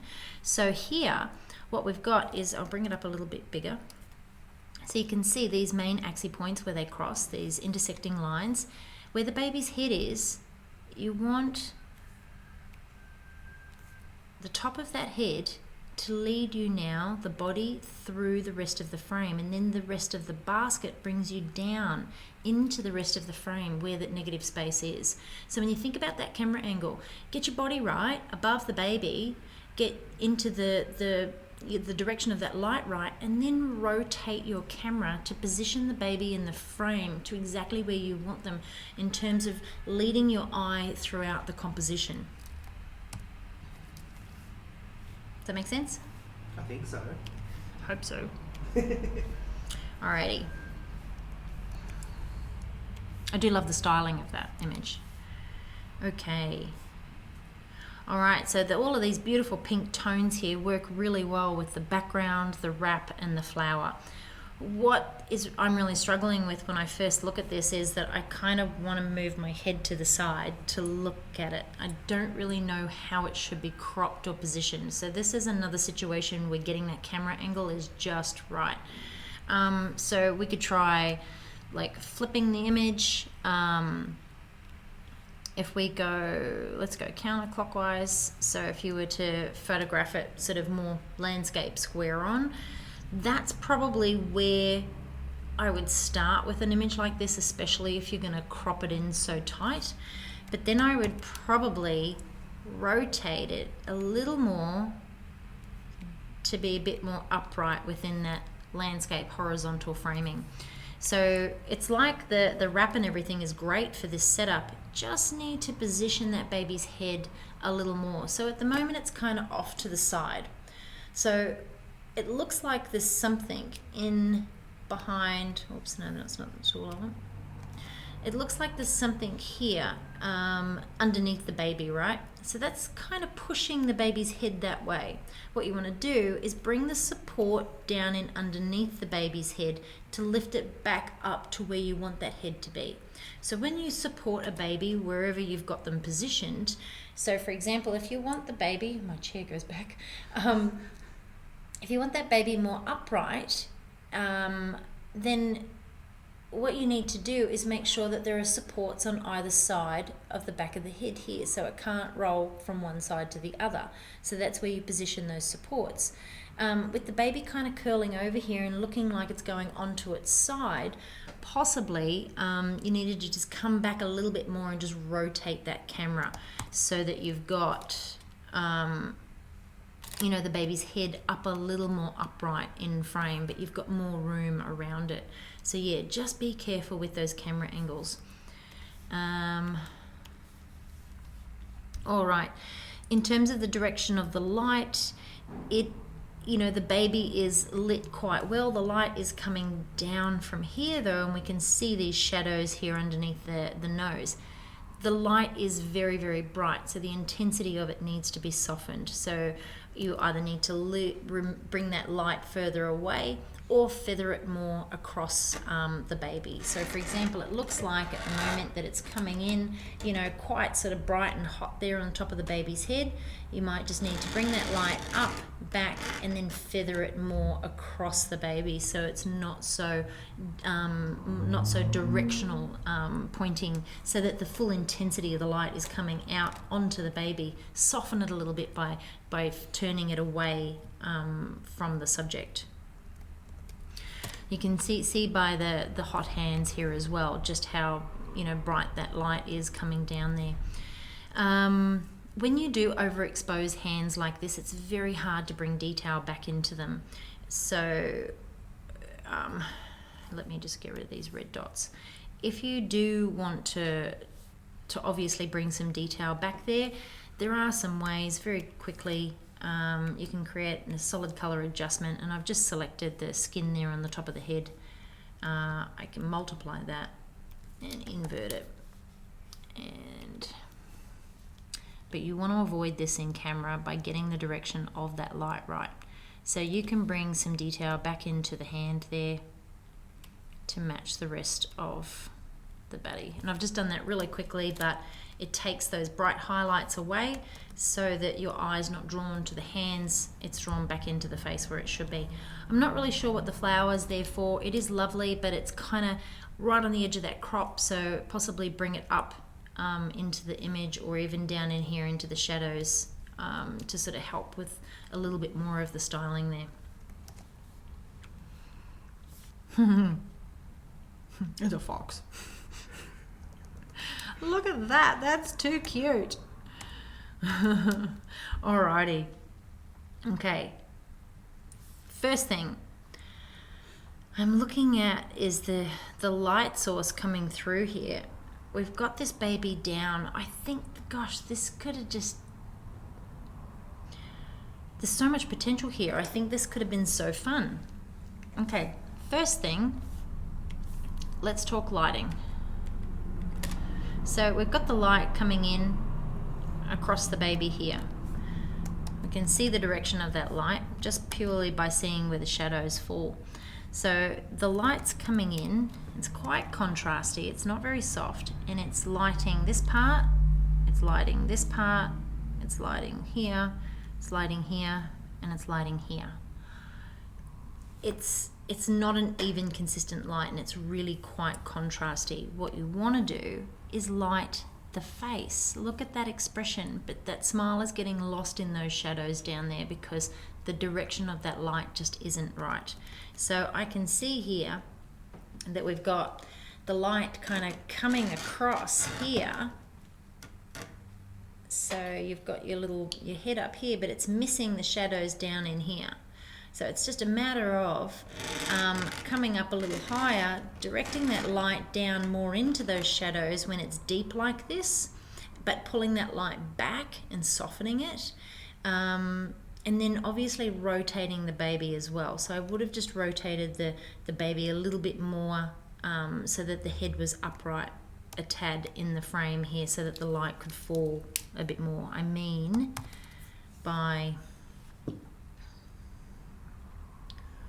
If the light was to stay where it was and you just rotated that baby a bit more, then the light would fall a bit more across the baby's face as opposed to down the baby's face.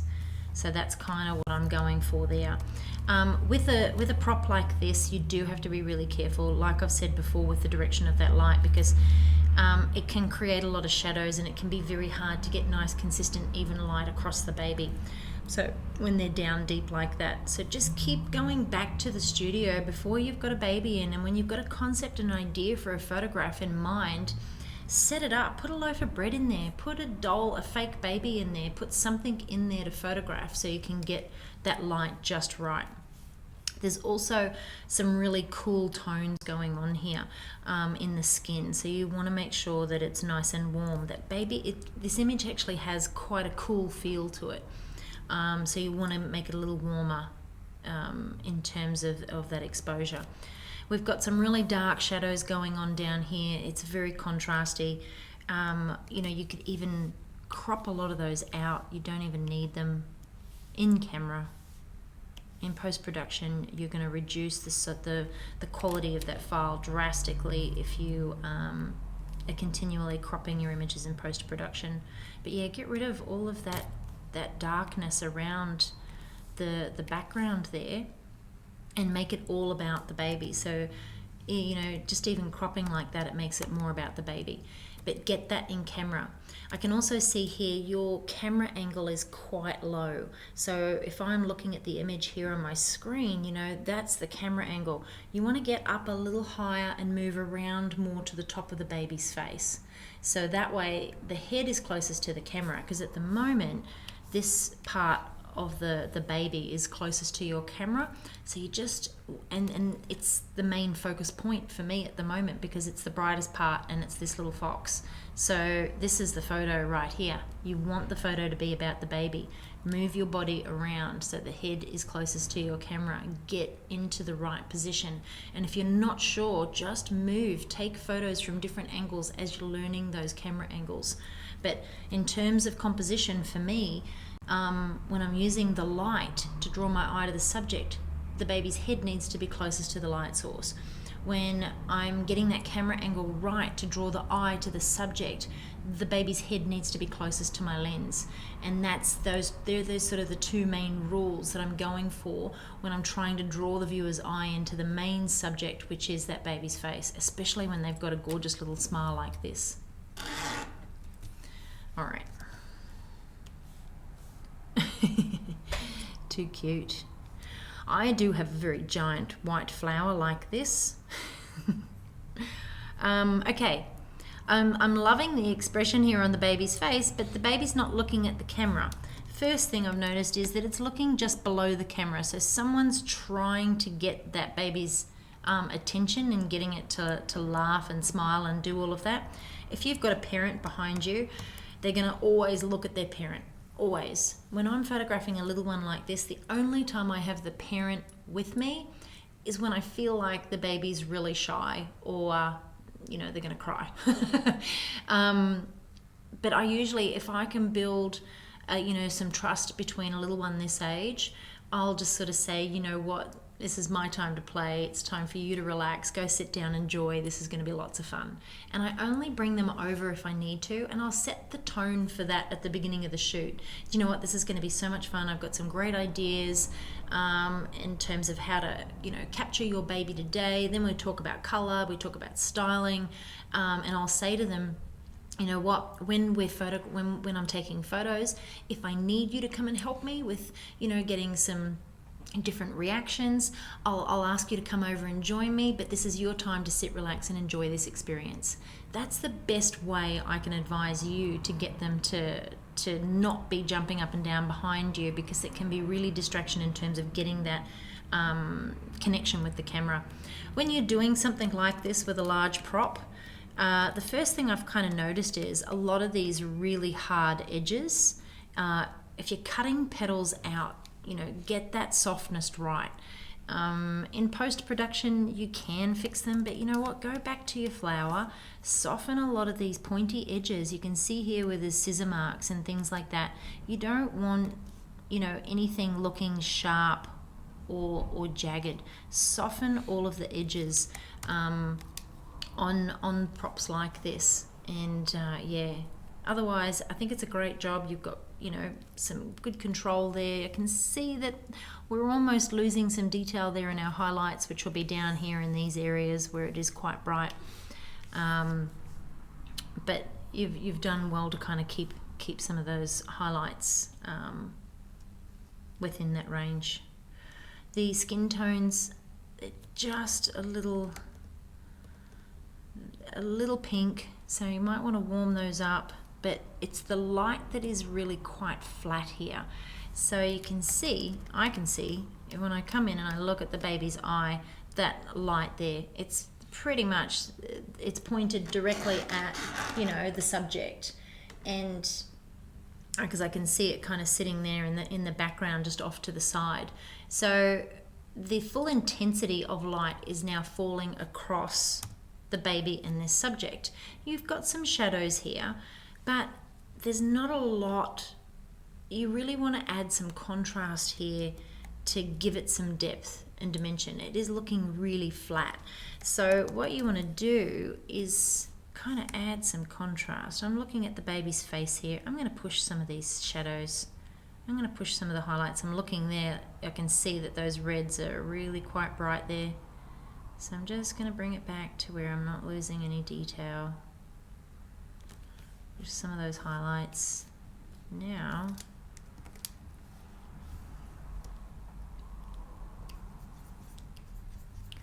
if I start to add a little bit of contrast, I'll zoom in a bit more here, it loses that flatness. So just be careful with the intensity of that light. When it's really coming down, it can look quite flat. You want to soften it a bit more, move it back, and not have it so intense on the baby's face, so that you're going to lose a lot of the detail in the skin tones there, because that's what's happening.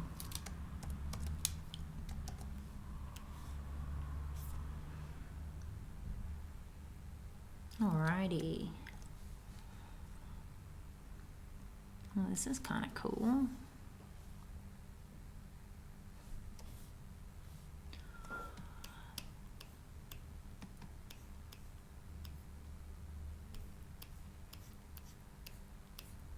Okay, so this is what happens. You can see me scrolling around the image. If I was judging a competition image, I would come in and I would move my eyes around the image. The same way I'm sort of moving the image around my screen so I can have a look at all of the detail here. Now obviously this image, to me, if I was to print this photograph right now based on the size that I'm currently looking at it there full screen, it'd be like a 5x7 print. So when we judge an image on a screen, it's usually, you won't be able to see my ASO monitor here, but it's usually about that big. So we can look at all of the detail and they don't hide anything. So I usually kind of zoom in and have a look, you know, around an image at what I can see at the size that I would normally judge a print or an image on an ASO monitor. All right, first thing I can look at is the storytelling elements. I think you've done a really great job of coming up with a different concept here that is really creative. I'm really enjoying this. To perfect it, so this for me, in terms of awarding it a category, I suppose, at the Rise Awards, it would be approaching award standard for me. So this would be around that sort of bronze level mark. To take it up into that next range, you want to be a little bit more consistent in terms of the retouching elements. So, and also the control of the light. So the light is really quite bright as it comes down into this area of the image. Wearing a white dress, this here is bright, and there's a lot of sort of detail and contrast going on here, and sort of shifts in color tone. There's some magenta cool tones going on there with the green dress that don't quite go, and that's because there's probably some color casts. I'm not sure if the wall was actually that color in the background, but the dress is sort of shifting towards some of those more cooler magenta tones, and directing that light and getting that exposure right in camera would have prevented that, unless of course that light was reflecting off it, but I don't think it was on this side over here. So with the amount of sort of muddy detail going on in the back of the dress, it's competing for the story with the eye in terms of where your eye lands. So what you want to do is simplify this. You don't need all that space.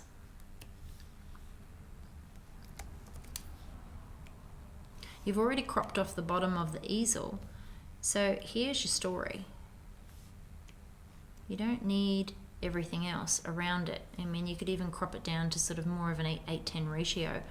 But it would reduce a lot of what's going on down here at the bottom of the image in terms of the dress that's doesn't need to be there, and it's very heavily treated in terms of burning it down and sort of softening it as well. Rightio, so coming in now and having a look here at where we've placed things, you can see just over here, you need to be really careful when you are adding different elements that you mask off around the subject, and you're nice and consistent in terms of the edge of the frame.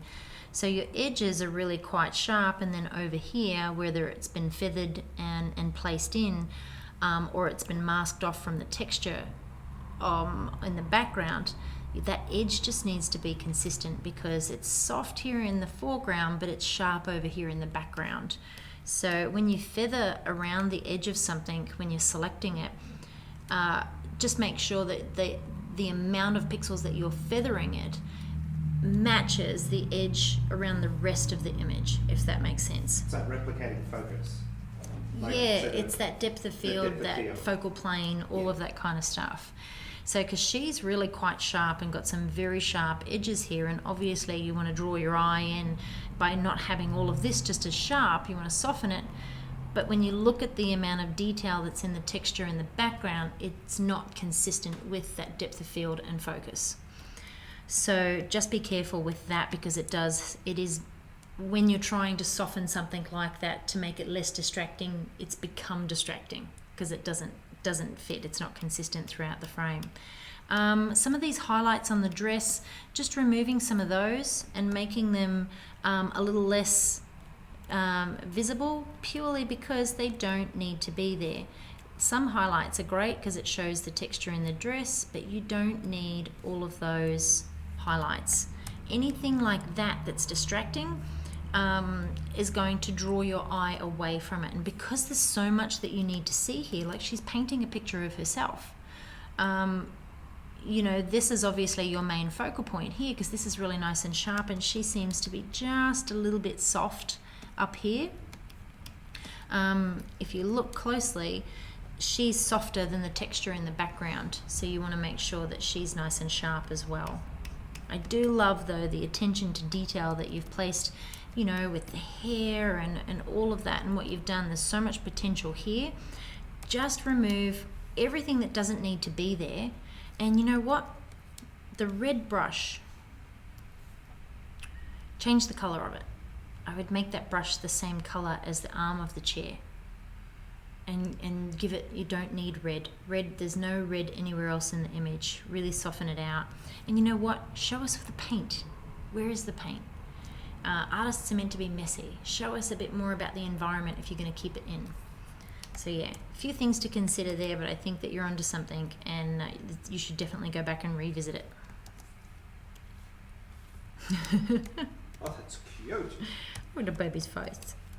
Okay. My goodness. First thing I've noticed here, obviously great capture with that expression.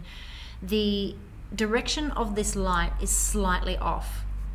So you can see with the highlights here in the eye, the placement of that light source, and you can also see with that shadow. So that light is coming on an angle like that. You want that light to come down. You want a soft little shadow on this side. You also want to bring that light up a little bit. So for example, let's have a little look here. I don't know if you'll be able to see it on my face, but oh, yeah. It's the most annoying noise in the world. All right, so if the light is down here, it's going to create some highlights up underneath my nose. So then it's going to highlight the nose. You don't want to draw attention to these areas. You want to draw attention to the eye, which is where the connection and the expression is. So you're also going to create some shadows up underneath the eyes, which aren't very flattering. If you're photographing someone my age, this is a perfect way on how to age me.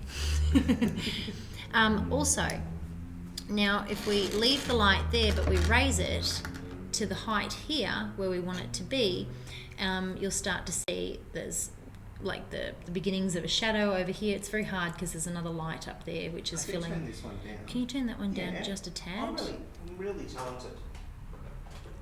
Let's see. Ah, there we go. So you can see the shadow now on this side of my nose.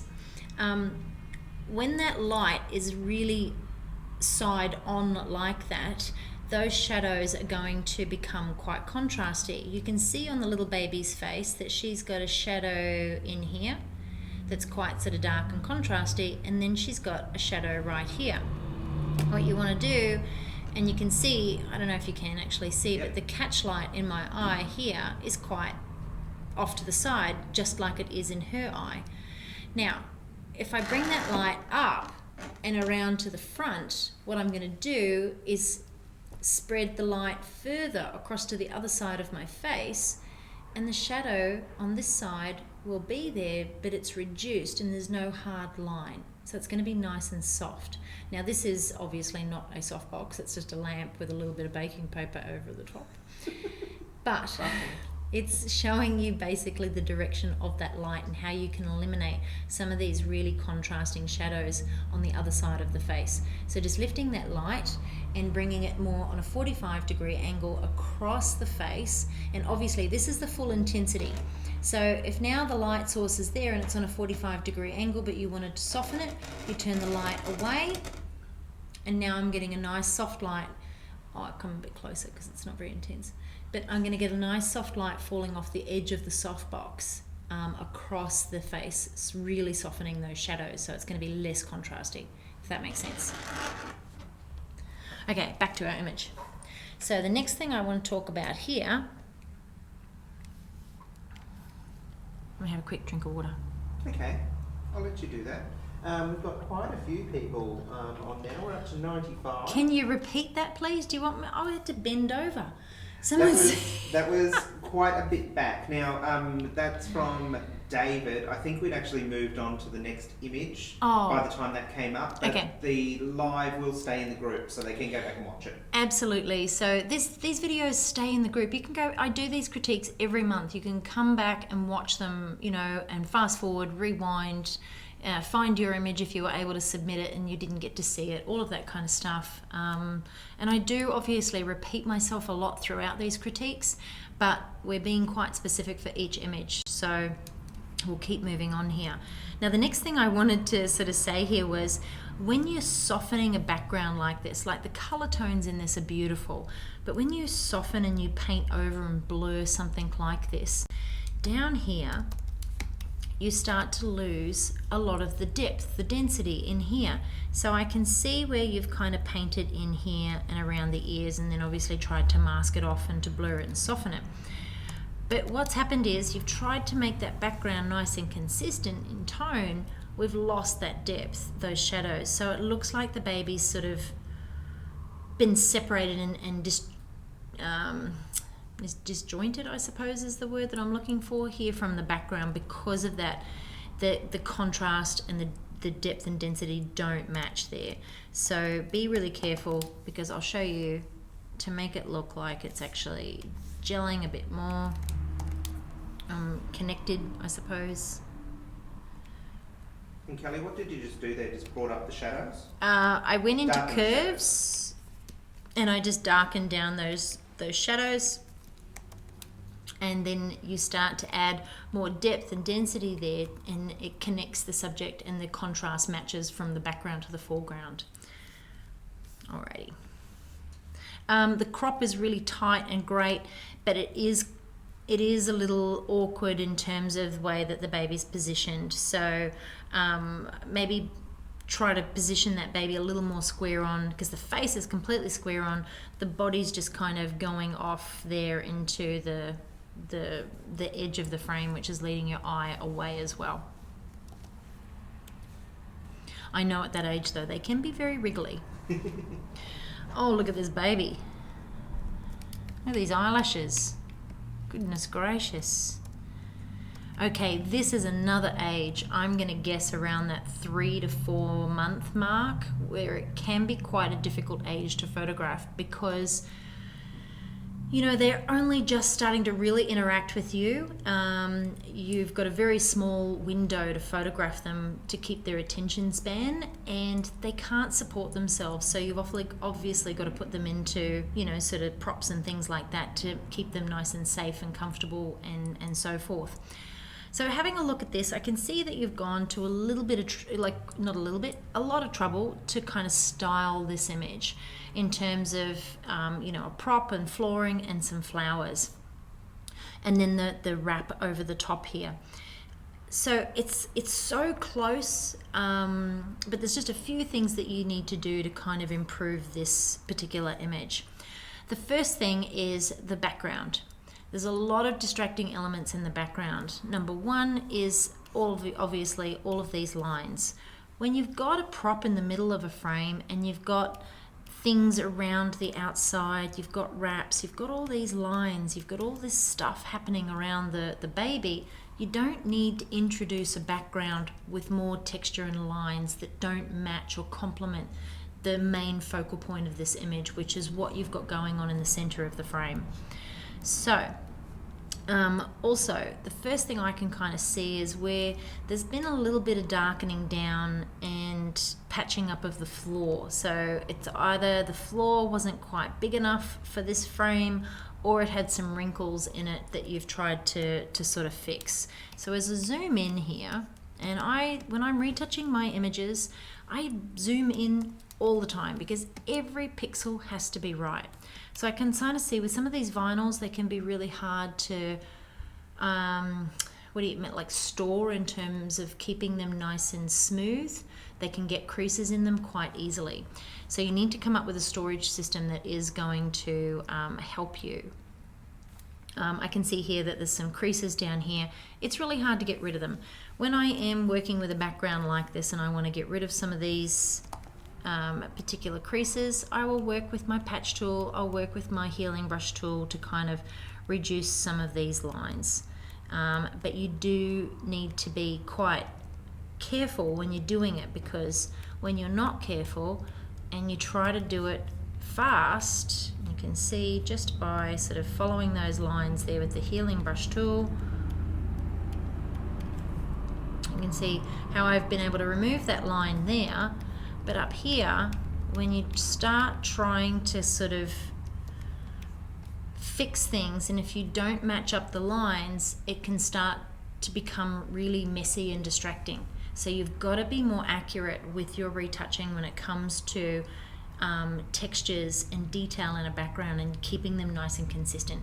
If you use the clone tool, you really do need to follow the texture and try not to repeat it. I can see that this area here has been copied from here because it's the exact same information.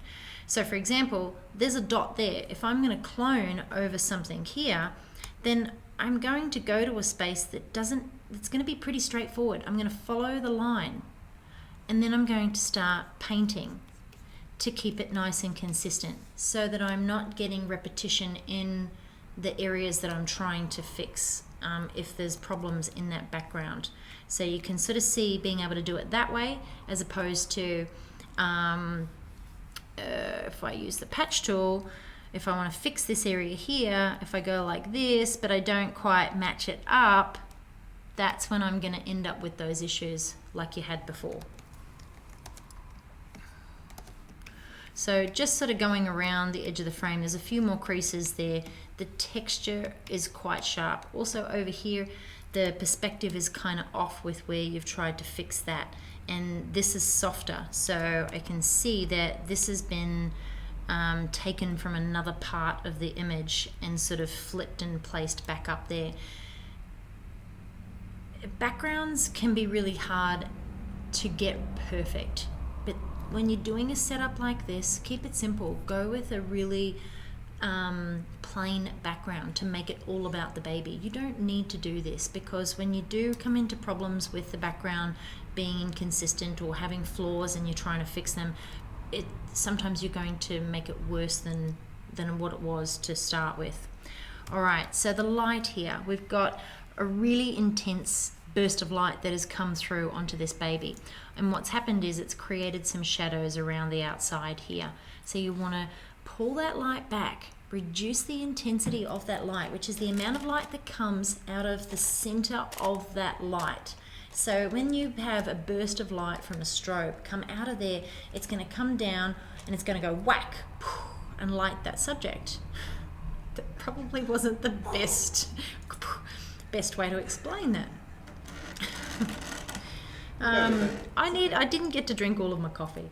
Okay, so when all of that intensity of light comes down to light that subject, you know, you're going to get this big burst of light, which is going to really create some very bright, contrasty light, and give you some really harsh shadows.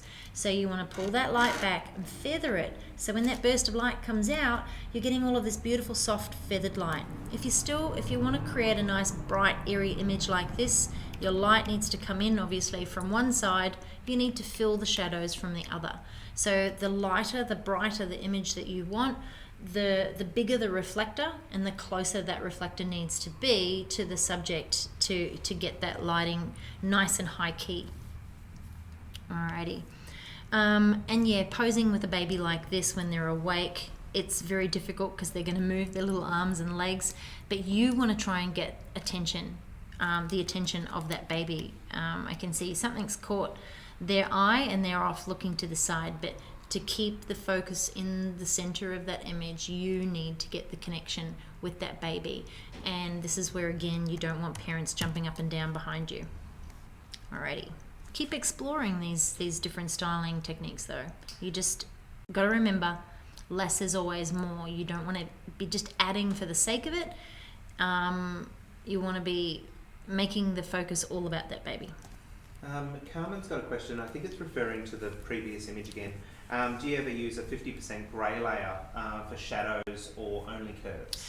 Do you know, I do use a 50% grey layer. I love my 50% grey layer, but I don't tend to use it on skin so much because it can start to make the skin look very sort of grey and muddy and dirty. This is where, when you're painting in a grey layer like that, you know, there is some tone to it.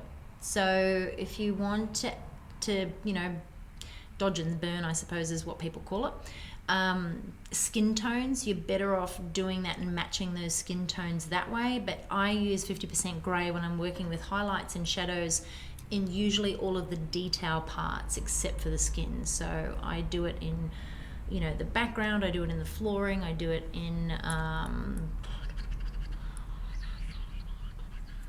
don't know.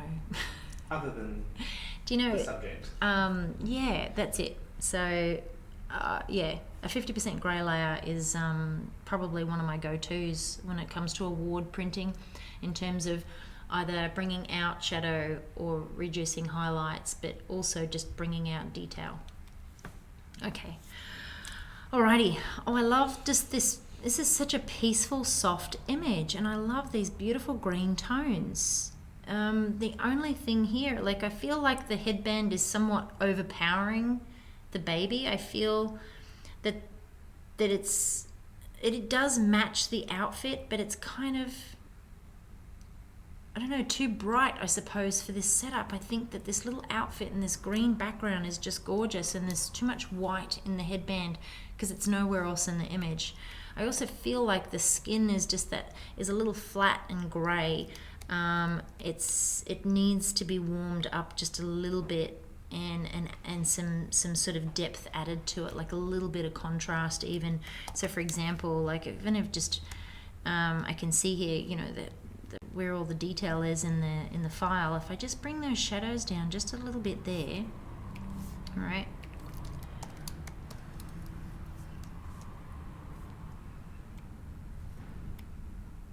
and just add a little bit of contrast in so it's not so flat around the baby's face. I'm going to take it off the blanket there, and then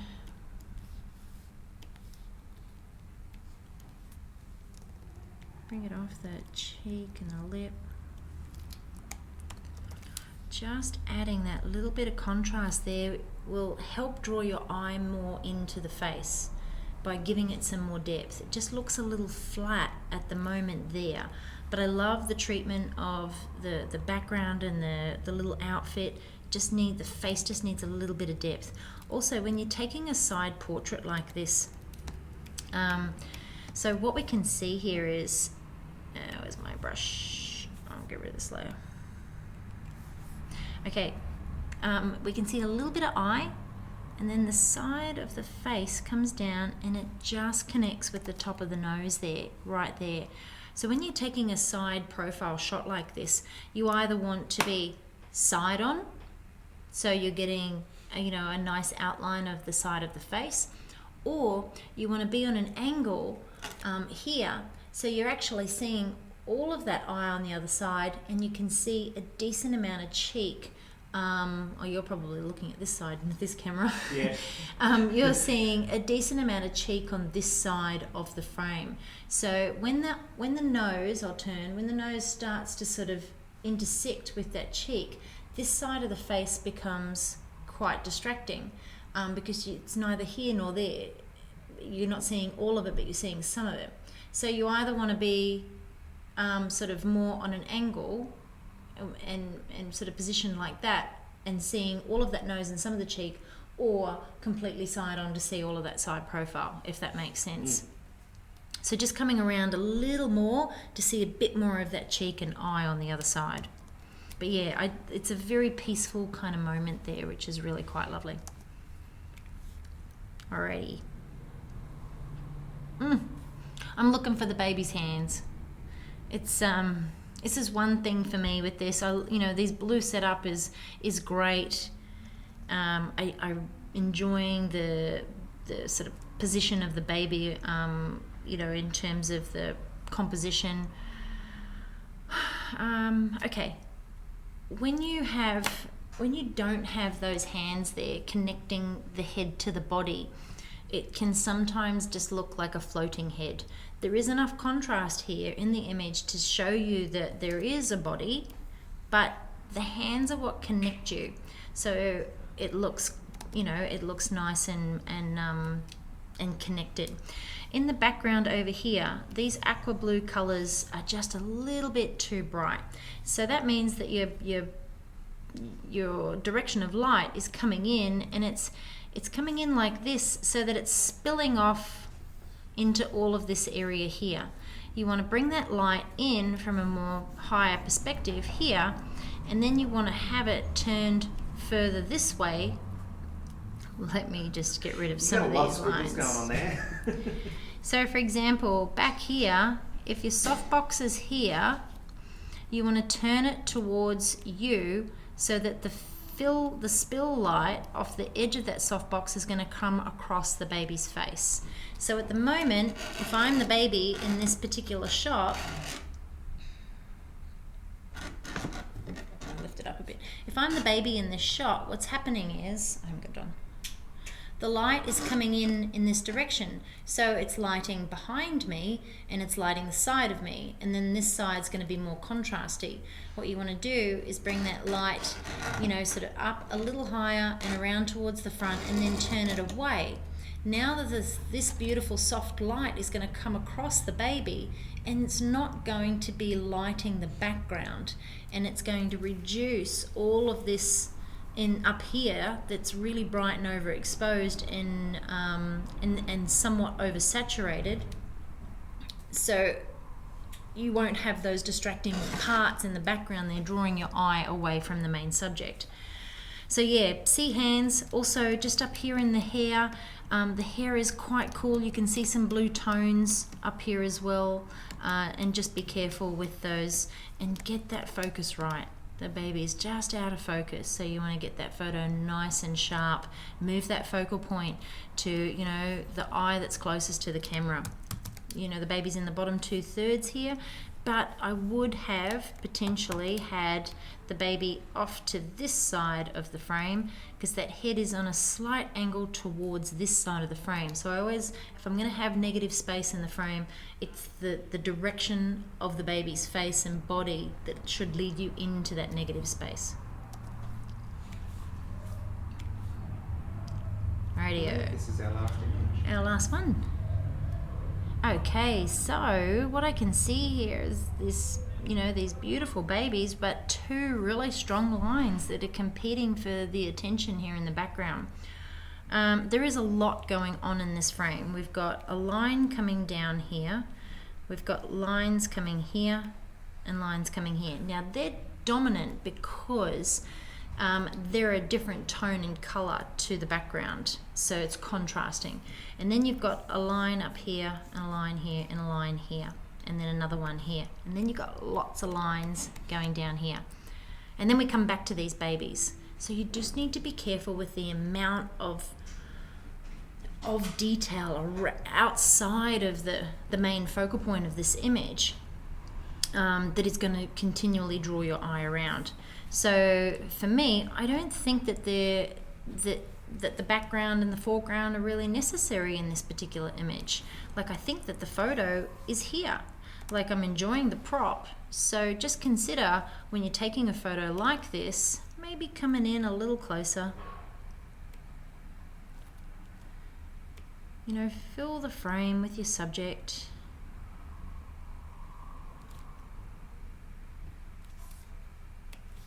And then reduce some of those distracting elements in the background, like those lines.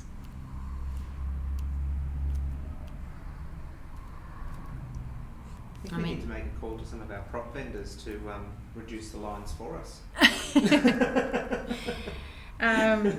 So yeah, just be careful when you are putting things together. Sometimes when you're styling an image, you can put a setup, you can put so much time into the styling of it, and then in the end, when you've taken that photograph, the styling takes away from the main focal point. So always remember that when you're adding different elements to a photograph, they're there to enhance the photograph. They should be there to draw your eye and complement the main subject, not be distracting and take your eye away from it. So, for example, to kind of get this image, because I know you can't go back and do it, but if you want to bring more attention to them, then really quickly, like, I would potentially, and let me just do it real quick because it's my last image, I would, and this is dodgy, right? This is me being lazy many years ago. I would change the color of this down here. Right, now I'm just changing the color. And then I would darken it to match the background.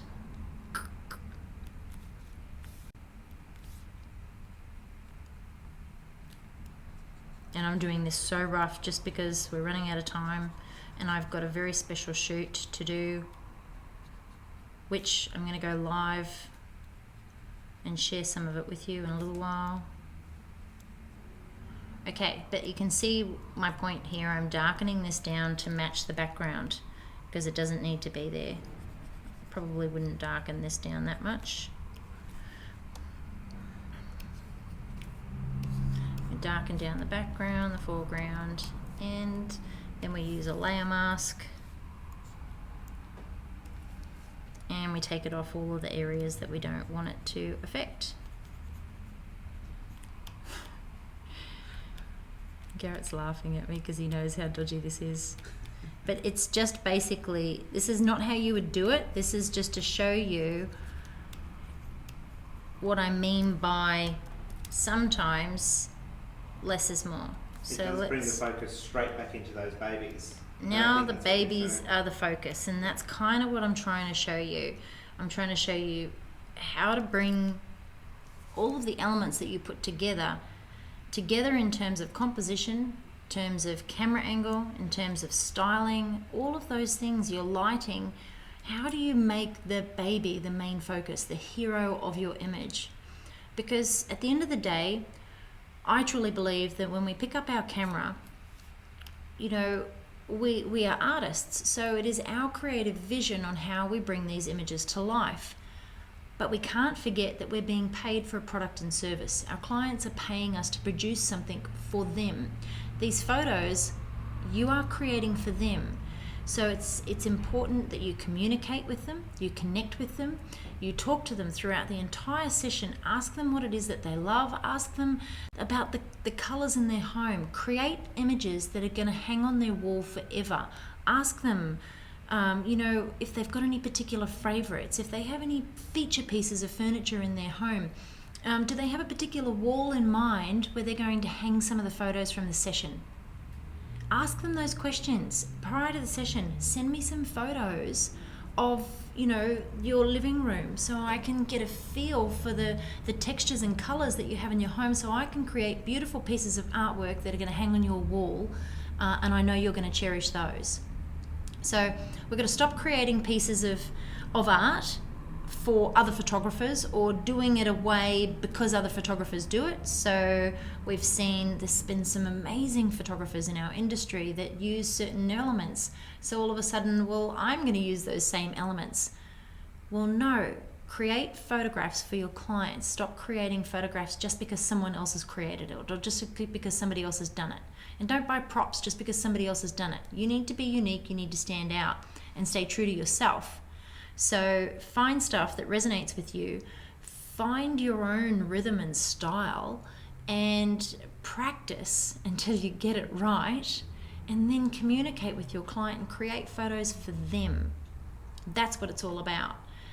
You'll hear me every single critique I do. I talk about the main focus of the image, and the main focus of the image is what your clients are paying you for. They want to remember this time because that baby or these twins or any of the babies that I've looked at today, even the young girls, they're going to grow every year and they're going to get older. They're going to change and they don't want to miss a second, and that's why they invest in photographers. We as an industry and as a community need to raise our standards, and we need to give clients a reason to book us because, like, let's face it, Apple have just bought out a new camera that you can make phone calls on. Like the quality and they're incredible, the cameras that are on the phones today. So how are you going to become a reason and a necessity for your clients? How are you going to become different? And that's what you've got to ask yourself. So basically at the end of this, why should they hire you? You've got to create something they can't create. Create photographs for them. Then they're going to tell everyone about you. They're going to tell everyone about the photographs. Oh my God, I've got someone coming to my Houston workshop. Hi. I hope you enjoyed today's critique. I do ramble a lot. They usually go for 2 hours. I've just gone over. I try to do it as quickly as possible, but you know me, I like to chat, talk, and answer questions, and I love being able to do this for you because I can't be in the group all the time critiquing everyone's images. But it's an amazing community here in the group. Please, share some photos, ask for advice. Everyone's here to help each other, and we're all here to see each other succeed. That's what I love about this community, and it's what I love about teaching. So I'm going to go. I do have a very cool photo shoot to do, and I'll share some of it with you later. But like we've said, this live will stay in the group. It's recorded. You can go back, use the search bar to look at previous critiques, and yeah, there's my doorbell again, which is my cue to say bye. All right, see you guys. Have a great weekend.